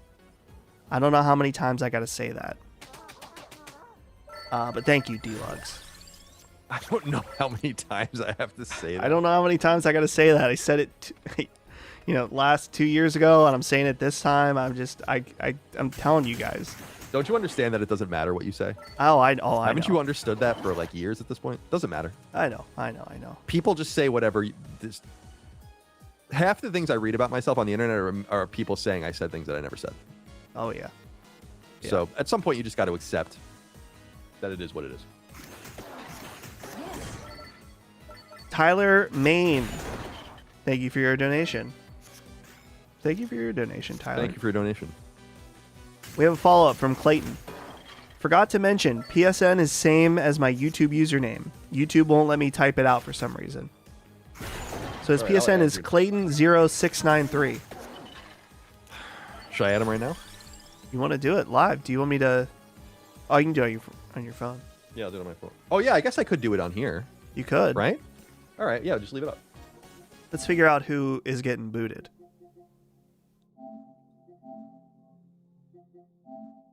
All right, let's see. Someone without PS Plus. Ripperoo. Oh, but he's playing right still now. Playing. Let's go down.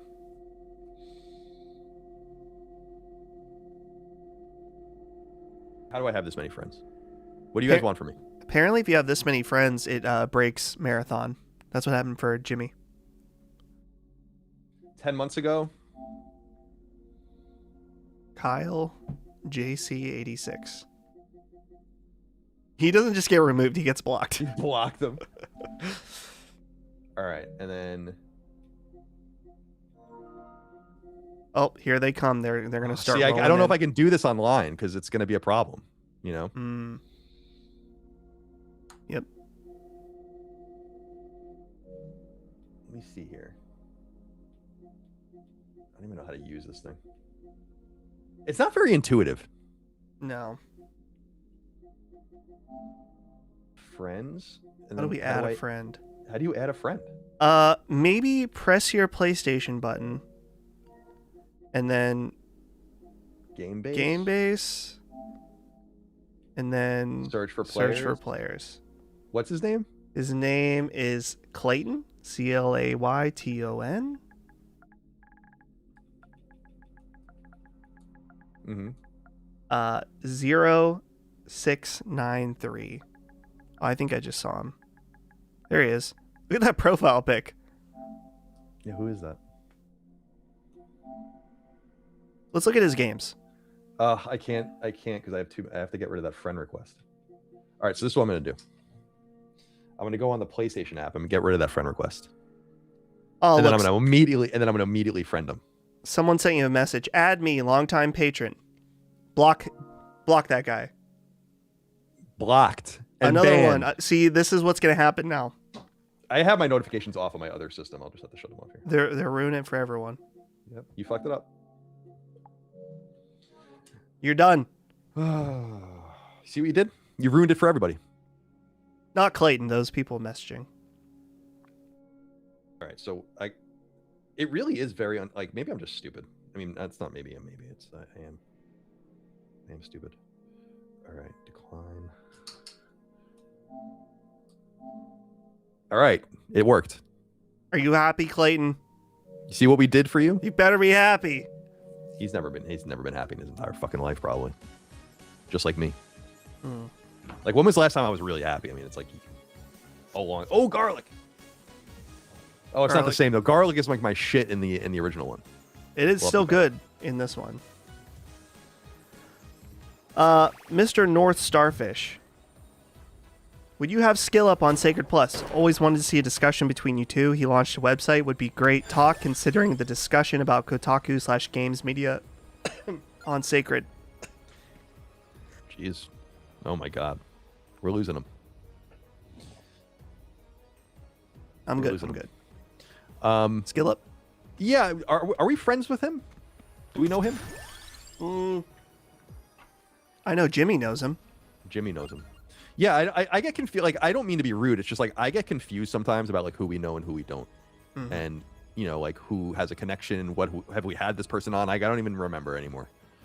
We've done to be clear, we've done 515 episodes of Sacred Symbols Plus, and we're at 408 or something in Sacred Symbols. So that's a lot of content. Like, I don't know what the fuck I've said. I don't know what I've done. I don't know what we've talked about. I can't remember.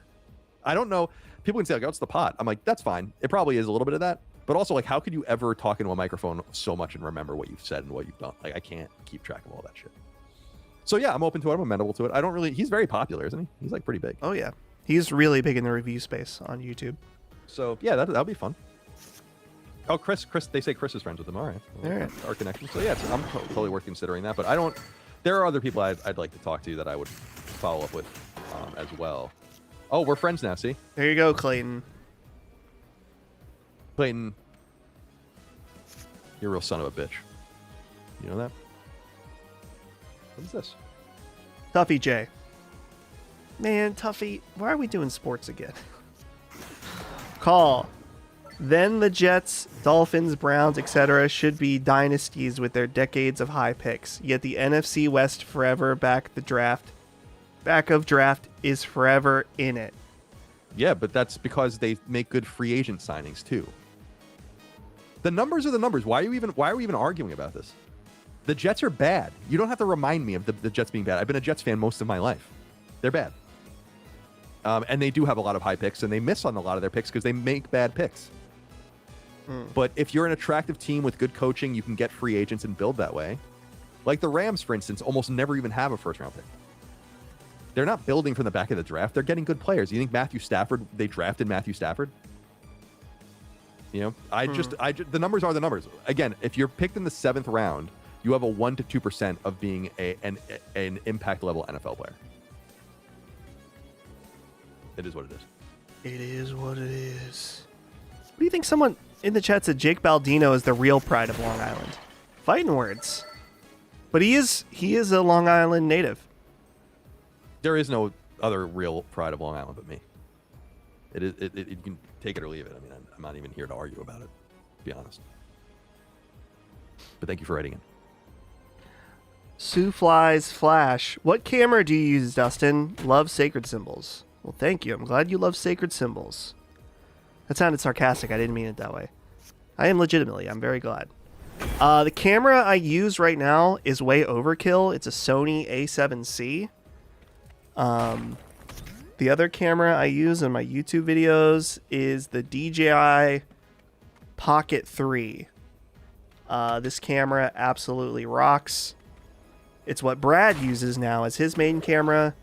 It's still expensive, but it's very good. What's the increase amount stat? It's how many projectiles. Is that better than might, you think? Probably not. I'm gonna go with might.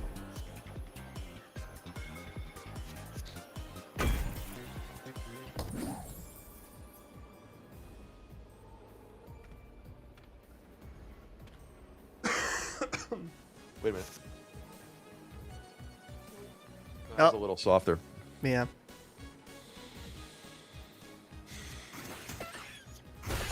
J King 1. It's almost comical how people say there's no games at this point. Also, two alsos. Has Colin played Hades? The second one just got ported, finally, to PlayStation.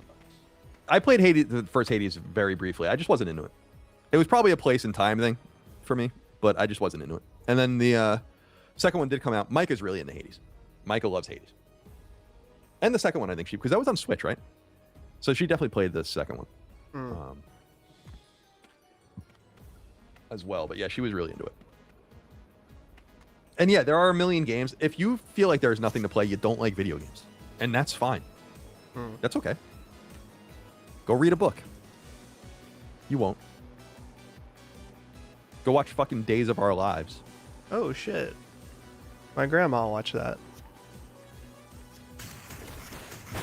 Shawnee Quest. Movie trivia. Quote, I've often thought of becoming a golf club. What does that mean? I've often thought of becoming don't know. Oh, that's a movie trivia. I've often thought of becoming. Oh, that's Caddyshack. Never seen it. Sorry. You should watch it. Do what you want. That's a great fucking movie. You're a film guy. You know, with impeccable movie taste, I might add. Just check out my letterbox. Thank you, Shawnee Quest, for that movie trivia. Caffeinated DC. You guys listen to podcasts while playing single-player games or certain types of single-player games? Congrats on Saint Slayer, Colin. Loving the game. From, I'm assuming that's the Indian flag, right? Yeah. Okay. Thank you. Quantify your love.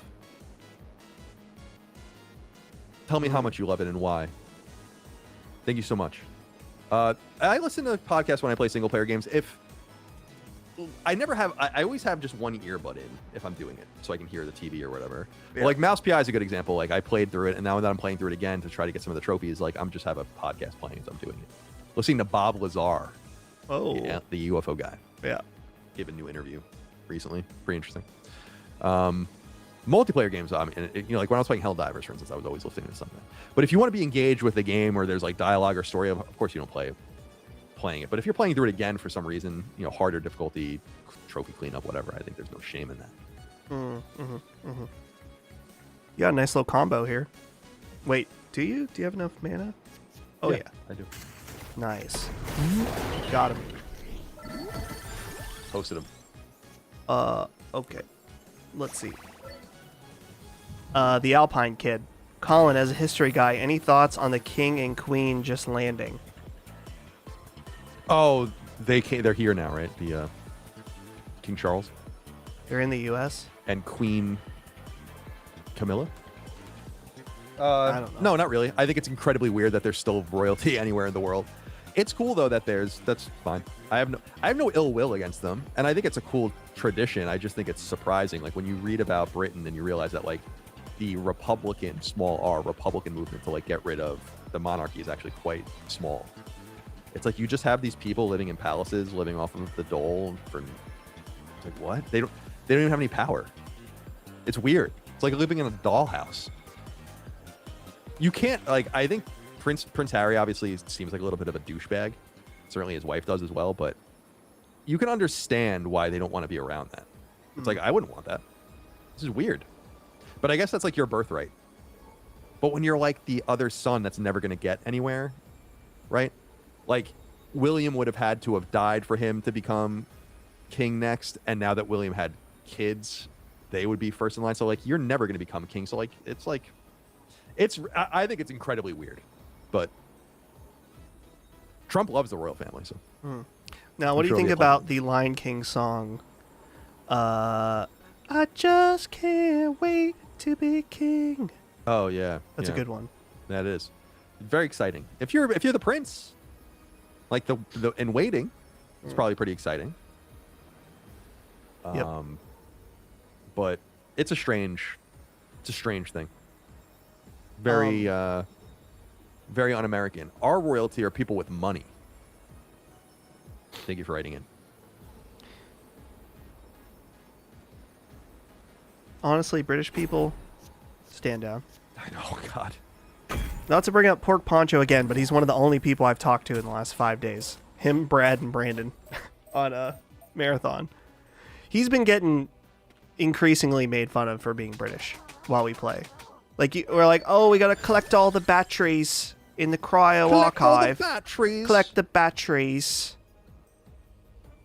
At least our spaceship isn't a shooting gallery.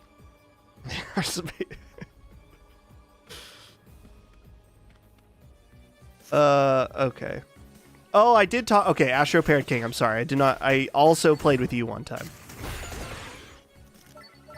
He came in clutch. Oh, I'm just chopped liver.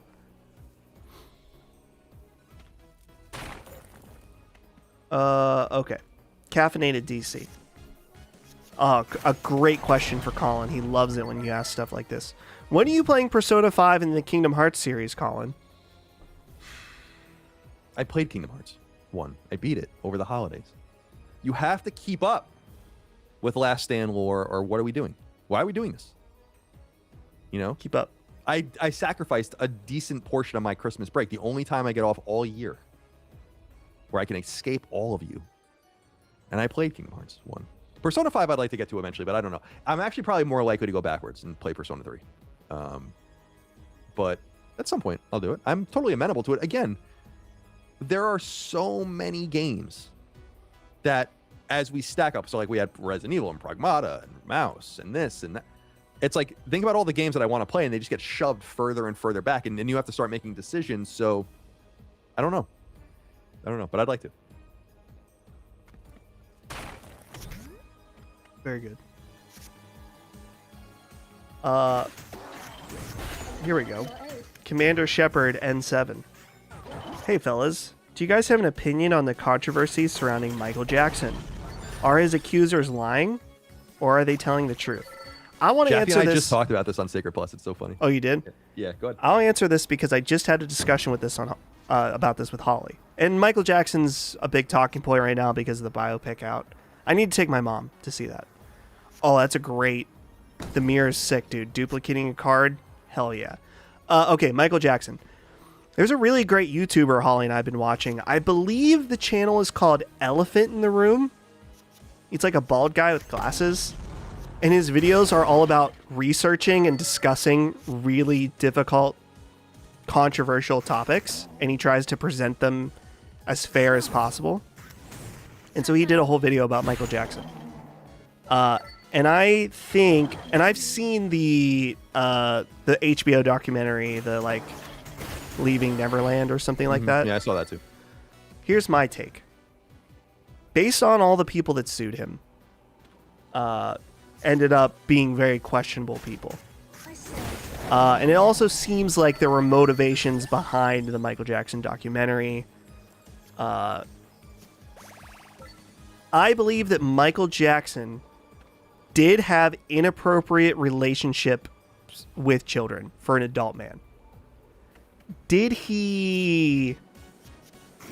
I don't want to get the stream demonetized. I've already said the one word once. Did he do anything illegal? The things that he was charged for? Yeah. I kind of am leaning no.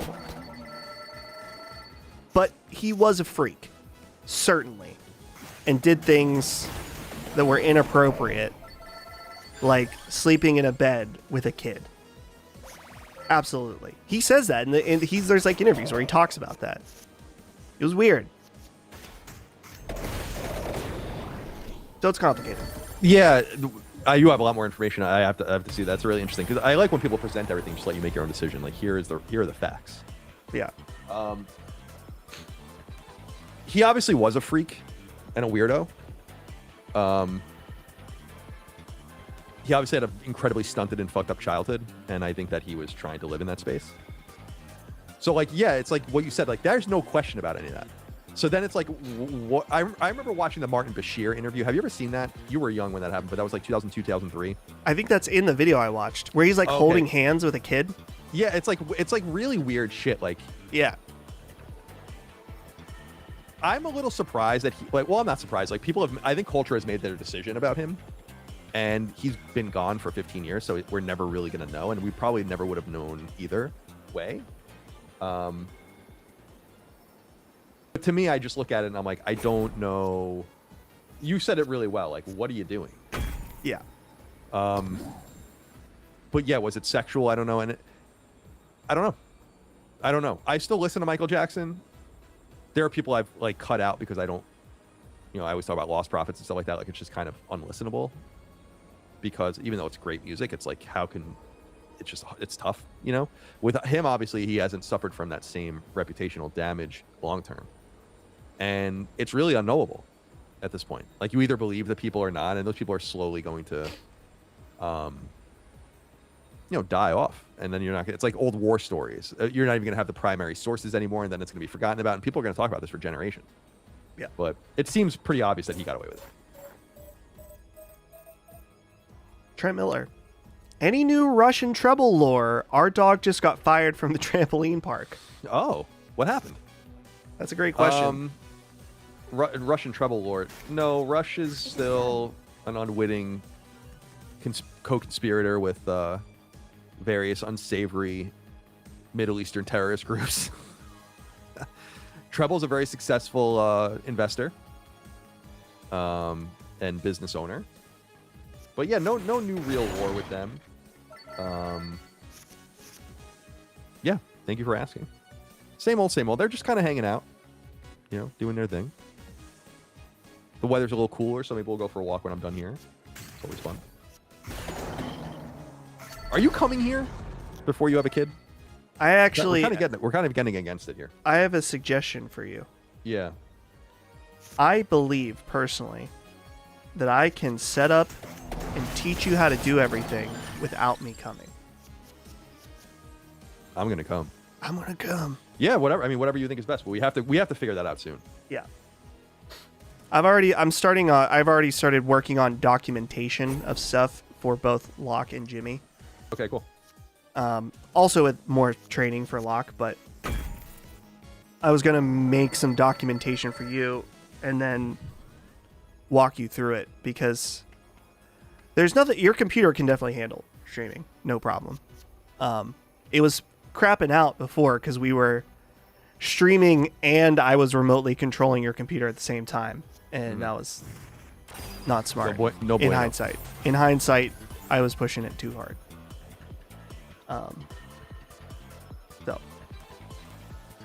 Okay. D-Lugs. As an old dad having kids at 40, you can continue enjoying all the same things in life. Movies, games, music, etc. But there's a life level up. Then share it all with your children. I understand. I get it.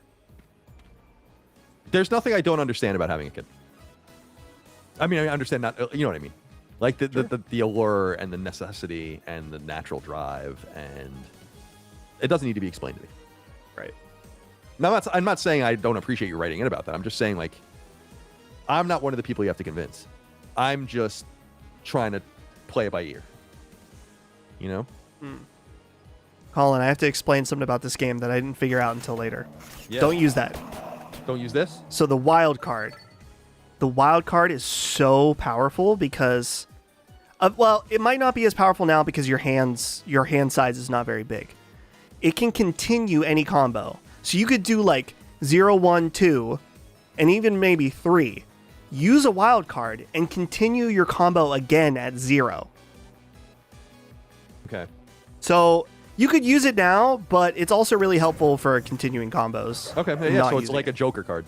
Yes. In cards. Okay. I didn't realize that until Holly told me early on. I was like, oh, shit. So she's playing. She's enjoying. She's playing on Switch? Yes, she is playing on her Switch 2. Our power grows. Inuyasha.mp3. Is there a historical reason why Xbox's fan base is so cult adjacent? All the CEO worship is very weird. I don't know. There is something to it, but I don't know. I don't know. You know, like I really do. And I was talking, Jaffe and I talked about it pretty deeply on Sacred Plus. You guys can go listen to it now on Patreon if you'd like. We put it up on Saturday. We back in the day, like we had fun with like the different names and people like Jack Trenton and Shuhei. We had like a little portrait of Shuhei on our desk, and you know, I knew these people, and I'd go to dinner with them and talk to them or whatever. The thing I was saying to Jaffe though is that like I would tell it like it was, and you can ask Shuhei, what do you think of this game? It sucks. I don't like it. I don't like what you're doing. What, you know, Sony still, you know, well, not really anymore because we don't talk too much anymore, but they would often ask for not advice, but like, what would you do? What do you think? And I would give them the straight and narrow, and I don't feel like there's both. So in other words, you can have like this adulation, and it's exciting and it's fun, and it's not even hero worship. It could be ironic, which I think with us it was, right? Like, but you have to tell it like it is. You have to be consistent. You have to be there for the audience. The Xbox fan base, a lot of the Xbox fanboys are not that. They are both, they have the adulation for these people, and they don't tell it like it is, and they just do whatever the corporation wants them to say, and they flip-flop and change. That's why I keep saying I want Xbox. I'm dying for Xbox to go back to exclusivity. Like, you have no, because I don't give a fuck about their games. It's like, whatever. So just go back and do it. Do it. And I will show you on a side quest episode exactly what I'm talking about. But we have to have that. We're almost there, right? And honestly, I don't think they're gonna have exclusives. So like, I think like even Gears, I think things will be timed or staggered. I don't think there's any universe where, well, I don't want to say any universe. It seems unlikely that there's gonna be like, yeah, we're not gonna put our games on PlayStation. We just sold 5 million copies of Forza Horizon, but we're not gonna do that. They already announced Halo, Fable, and Forza 6. Mm-hmm. They're gonna just pull it after that? I don't think so. So I think you have to have both ways. And that's why, you know, when people are projecting on me a lot, and us, where they're like, oh, why don't you go up further up Sony's ass? It's like, you don't listen to 1 second of the show if you think that, right? And you almost, but it's projection because that's their ecosystem in a nutshell. So it is what it, I'm sorry, it is what it is. And that's what I was saying to Jaffe. I'm like, there is no corollary on the PlayStation side to some of these people. None. 0. You know, like if you think about the biggest PlayStation content creators like us, Mystic, Sandeep, even people like Radic and others, it's like none of them are like that. Half the time we spend making fun of Sony. Right. And how bad shit can be. But you never see that. And the exclusive game thing is the biggest example of that. Such horseshit. And we all know it. We all know it. We all saw it. That's why you're deleting your posts. That's why like you're editing your videos and all of that, but you didn't delete them quick enough, and I promise you that. So if they go down that direction, and I think that they will, or if they go in that direction in terms of like, I don't think they will, like, but if they're like, we're going full exclusive, like Gears will never be on PlayStation, please do it. But do you believe that they'll do it? I just don't think they'll be able to say no to the money. This is what I was saying to people, or I said this on Twitter, is like, they say that their North Star is DAU, right? Daily active users. If that's true, then how can you play your games off PlayStation? And then people are like, well, that's only for multiplayer games. And I'm like, that's not what daily active users means. And by the way, if it's only for multiplayer games, then their own daily active user numbers are way wrong. Right. By the way, way wrong, by hundreds of millions. So that's not what it means. You think people are playing multiplayer games when they play Candy Crush? That's a daily active user. And a daily active user is also a person playing Pentiment on PlayStation. So we'll see what happens. The beauty of it, Dustin, either way, I win. So True. Yeah. I just think it's funny right now that we'll see how well the new CEO does. I think the decision of removing Call of Duty from Game Pass and reducing the price was a good one. But why did they even buy Activision? It's like, why did you even do it? It is a compromise. You bought it to put Call of Duty in the Game Pass. It is a compromise. Yeah. So her first good thing was a compromise. But I just think it's funny that people are already like, there's this thing about people like, I'm back. I rebought my Xbox. Why? It's like what happened? Let's see what actually happens. Because the person from corporate took over and is saying all the right things. But let's see if they do all the right things. And I mean, understand. She very well might. She might, but I don't know that the right thing is to put exclusive games back on the like. The right thing for what? Your money? That's not going to do good for you. It's the same thing I was saying about Steam on Helix. It's like, good luck. It's Steam being on Helix is almost so bad that like it's almost unbelievable that they would do it. Like I'm waiting for them to say that they're going to do it because it's I think Tom made the interesting point when we were talking a couple weeks ago on his show. Where he was like, they haven't really said it per se, you know. But they put Steam on that thing and it's over. So we'll see. We'll see what happens. The thing is that like there's also just a sheer lack of knowledge in the space. It's not to say you're always going to get things right or always get things wrong. I get things wrong. But I understand what I'm talking about. And I think when you see the pushback about things like being against the Steam stuff or whatever, and everyone's like, you're such a fanboy. It's like, you really don't get it. Like if you're even saying that, like you actually don't understand the business. And so you're also arguing with like phantoms and idiots a lot of the time. But yeah, there's something, I don't know why. By the way, Xbox wasn't like this until the Xbox One era. I remember very distinctly when Scorpio was revealed. And people put the Scorpio logo in their name on Twitter and would start like tweeting. Do you remember that? That's when it started. So we're talking like 13-ish years ago.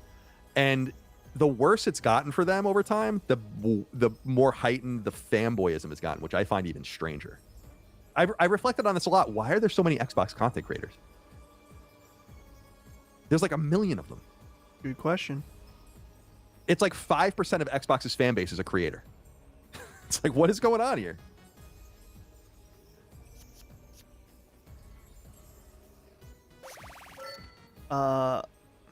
Someone said, damn, Dustin, at least turn around while you're doing that. Shut up. What, blowing your nose? Let me fucking exist. Let 'em live. Shut your mouth. Oh, I got rage baited. You did. No more.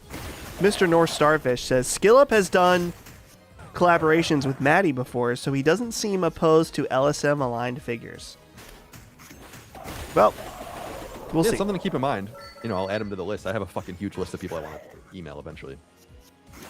I've been a little lazy because I'm kind of coming out of it now with Saint Slayer, where it's like that was just occupying a lot of my mind space and time, like weekends and right when I would like kind of sit and ponder what I wanted to do.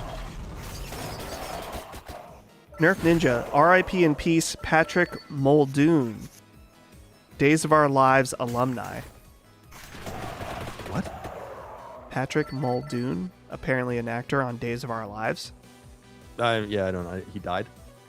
R.I.P. in peace. Oh, he did? Thank you for that. All right, so here we go. 0, 1, 2. Right? That was a way to use it. And again, you don't have quite as many cards. Once you start getting huge cards lists, you'll do like 0, 1, 2, 3, wild card, 0, 1, 2, 3, wild card. And your combo will eventually get like 10x. And you're just destroying.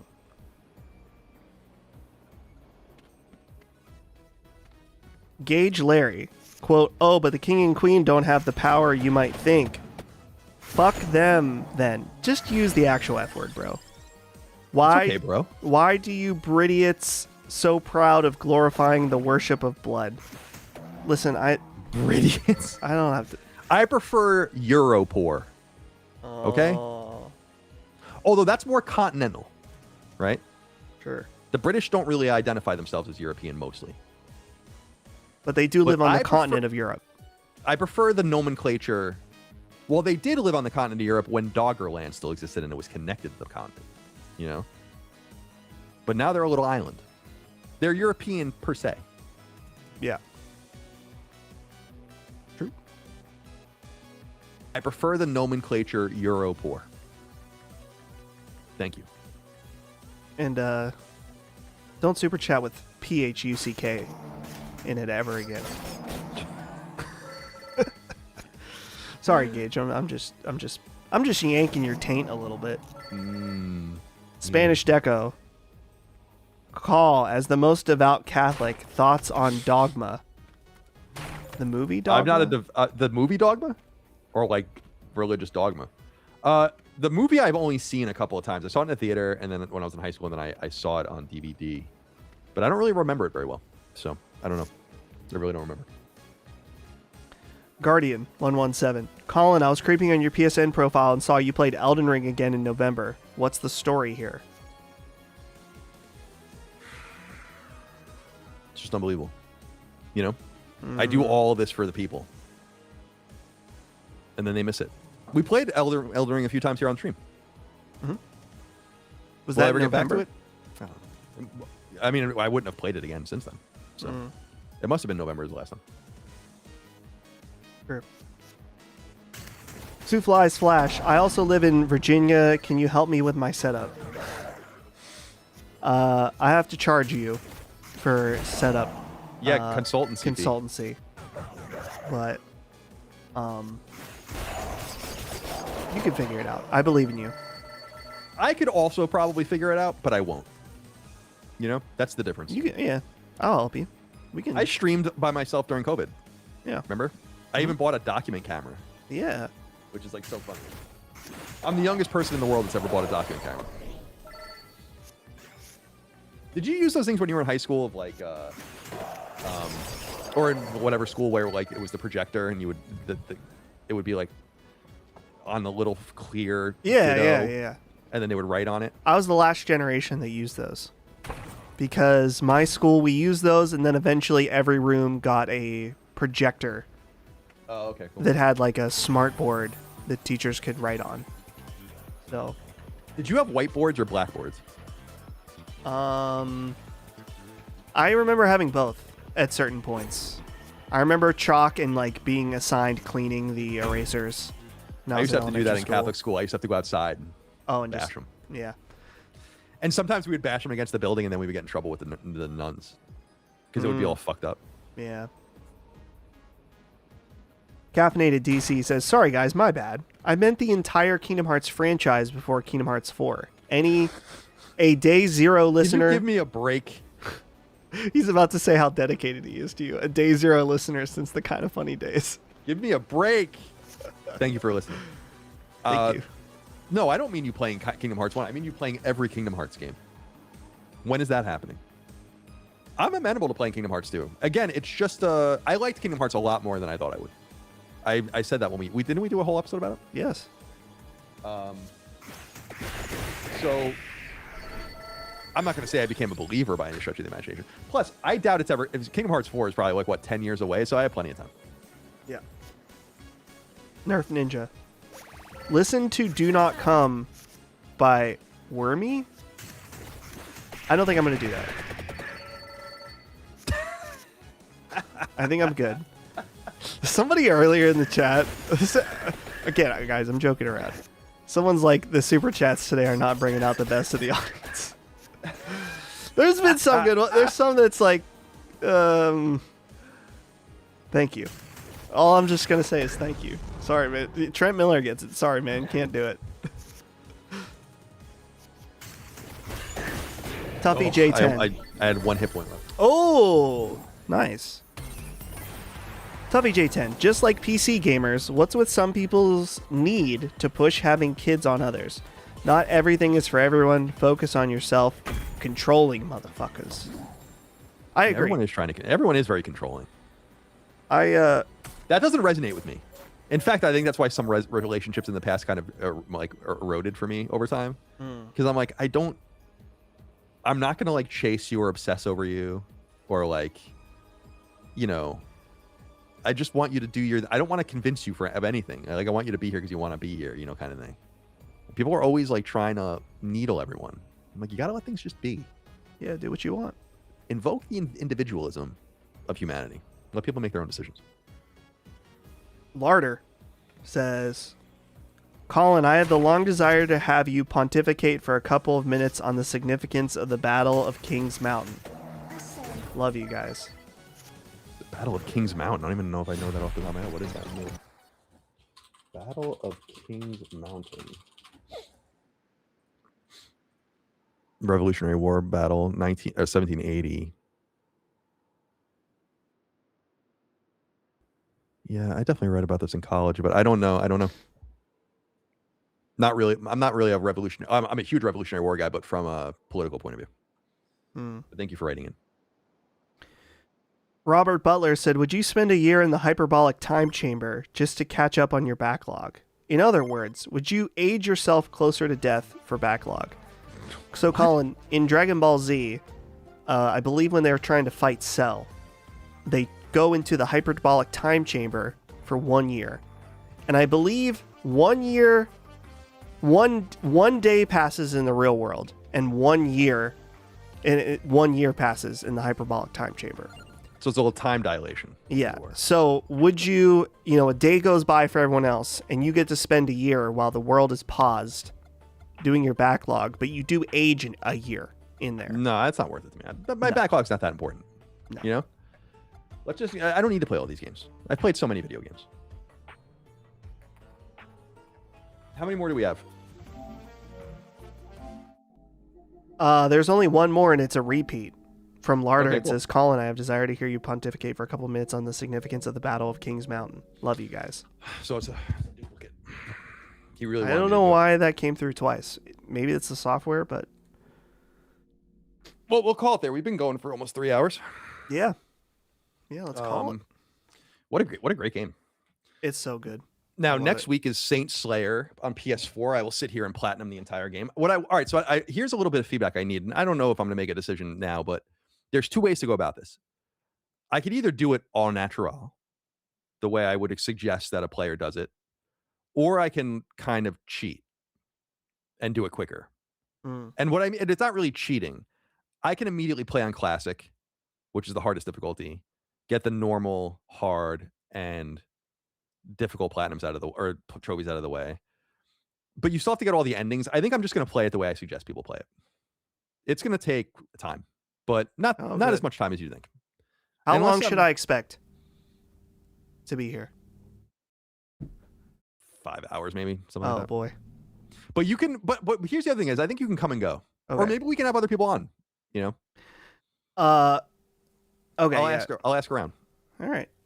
I mean, I can be here. We can play. I guess 5 hours. That puts us at. Okay, no, we're good. That's totally fine if it's 5 hours. I'm gonna have to beat the game 8-ish times, but like, it won't. It's not as bad as it won't be that bad.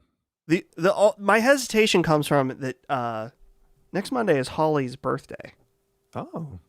But we'll be done by dinner time. I mean, that's all that matters. I gotta work. Someone's got to pay the bills around here. Yeah, that's true. That's true. I gotta pay these bills. So I don't, that's totally fine. I The thought thing you were is- going to say like 8 hours or something. No, I don't think like you could beat the game in probably a half an hour. The thing is that I think if beating it on classic right away, I don't think that really ameliorates the problem of actually it kind of does. Maybe I will do that because it would make it a lot quicker. But I also want to show people how they might do it at the same time. Like it's not really realistic for you to play like I'm playing. I'm also trying not to play the game at all, so I'm a little more rusty, although I probably won't be very rusty because I was getting really good at it, where it's like the weeks before the game came out, I beat it over and over and over and over again. Ooh.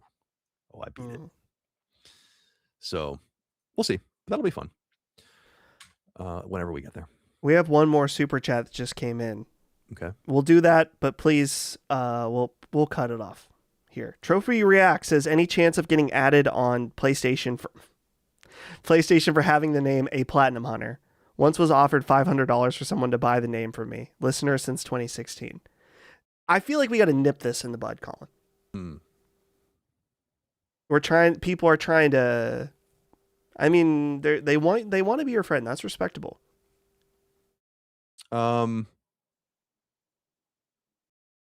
not doing that. It's not worth your money. Yeah. You know, I appreciate it, but the thing is, I want people to be on my friends list. I want people to be able to kind of be transient on the friends list. It's just I don't really. That was what was so exciting about, like, I don't know. When I deleted last year, I had 2,000 friends, and I went through and I deleted everyone that was inactive for more than a year, and I made it was like 700 people or 600 people, and like I like a whole bunch of people on my list. But now I have no one to delete, really. Like we found the guy that was inactive for 10 months or whatever, that kind of thing. I just don't want to. First of all, I want people to just pay $5 a month or whatever they want to pay for a super chat. I don't want that like lump sum amount of money. It's why I got rid of. I don't know if you remember, but I don't know if you were around for this. I think a little bit. Is like I used to do Skype calls with people. Yeah. And make like one-off videos for people, and that was an enormous amount of money. But I felt like it's the way I felt like kind of funny when people can pay to be on the show. You pay like $1,000 or $2,000 or something like that, and I'm like, I don't like that, like. And I actually I cut off my nose to spite my face in a way and got rid of those tiers. Cost myself thousands of dollars a month, but I'm like, I don't feel like it's appropriate for me to be like Skype calling with you. It's not inappropriate. That's the wrong word. It's like that's not a good use of your money. Yeah, it's really not. You should just save your money. There's ways we could make money that you make money off of. I mean, we sell products that people consume and enjoy. Shows. So we put in the work, people pay for it. What is at least what we believe is a very fair amount, more than fair. You could take advantage and be like, for $300 a month, you get a personalized video from me. It just feels like I wouldn't want to use our status that way. It's like you can take advantage of your status by selling access to you, which you do have the Q&A, but I don't know. It feels weird. Yeah, it's I just don't want to take advantage of you like that. And I felt like, I mean, I had the conversations when we were at Kind of Funny. I was like, I just feel like this is kind of weird, like in other words, if someone's compelling enough, just have them on the show. Well, and that's kind of what Fireside Chats was, which was cool when we did that back in the day. So I don't know, man. I don't want to go down that road of monetizing the ever loving shit out of my audience. It just feels wrong. We make plenty of money. And I want people to just support the shows in the ways that make the most sense to them. But like, $500 outlays, that's literally like, if you paid $500, that's like your as much money as you'd spend just being a subscriber for many, many years, So anyway. Speaking of not taking advantage of people, a $20 super chat came in. I thought that I wouldn't need to put the marker on here. Super chats are over. We'll read it. And I put the marker in the chat. Pinned. Super chats are over. Oh, there's two. All right. We just talked about not taking advantage. We'll read them. Jean says, Mouse PI is 6. Now Saros is 6. What's going on at IGN? We talked about this on Sacred. I just think that like people are I mean, Saros didn't get a 6. It got a 7, didn't it? Which is a huge distinction. But I don't think it matters. No. Like it's always been true that the review matters as much as people give emphasis to it. So if you don't agree with their reviews, just don't give them the time of day anymore. But I also think that people just don't understand how the reviewing, and I'm not saying you or anyone here. It's just like the way people talk about reviews, I don't think they get it. Yeah. They're fundamentally different. They're different. They're company endorsed criticism that is going to necessarily conflict with each other because it's not one person doing all of it. And that's where the whole idea of like Famitsu with 4 people giving a score of a game, that's where that comes from. So, and people used to ask us like, would we do it like Famitsu or other EGM used to do it like that too. And it's like, that's such an inefficient way to do things. Like it's wildly inefficient. So that's the thing you have to kind of consider as well, but just don't give them the time of day. I don't agree. I mean, I don't know if I don't know how Saros is. I'll play it tonight, but Mouse PI is in no universe of 6, but that's their opinion. Chet Snooze with the final super chat says Jason Blundell doing hella interviews right now. Yeah, I've seen that. I want to reach out to him and see if he'll talk, but we'll see. I'd love to know more about what happened at Sony, but I don't think we'll get any more information about it. Well, Dustin, I appreciate you taking the time to be with me today. No problem. I'll see you later in the week for Sacred, and we'll see all you later in the week. And then next week, a week from today, I will platinum in one run Saint Slayer and show you how it's done for those that haven't done so, which is most of you. Thank you so much for being here. Thank you so much for buying Saint Slayer, and of course, supporting us on Patreon as well, patreon.com/laststandmedia, laststandmedia.store for merch. This will be live in VOD for you to enjoy later, as all of our streams are, and we'll be back next Monday. So see you on Sacred. Have a great week. Be well. Take care. Goodbye.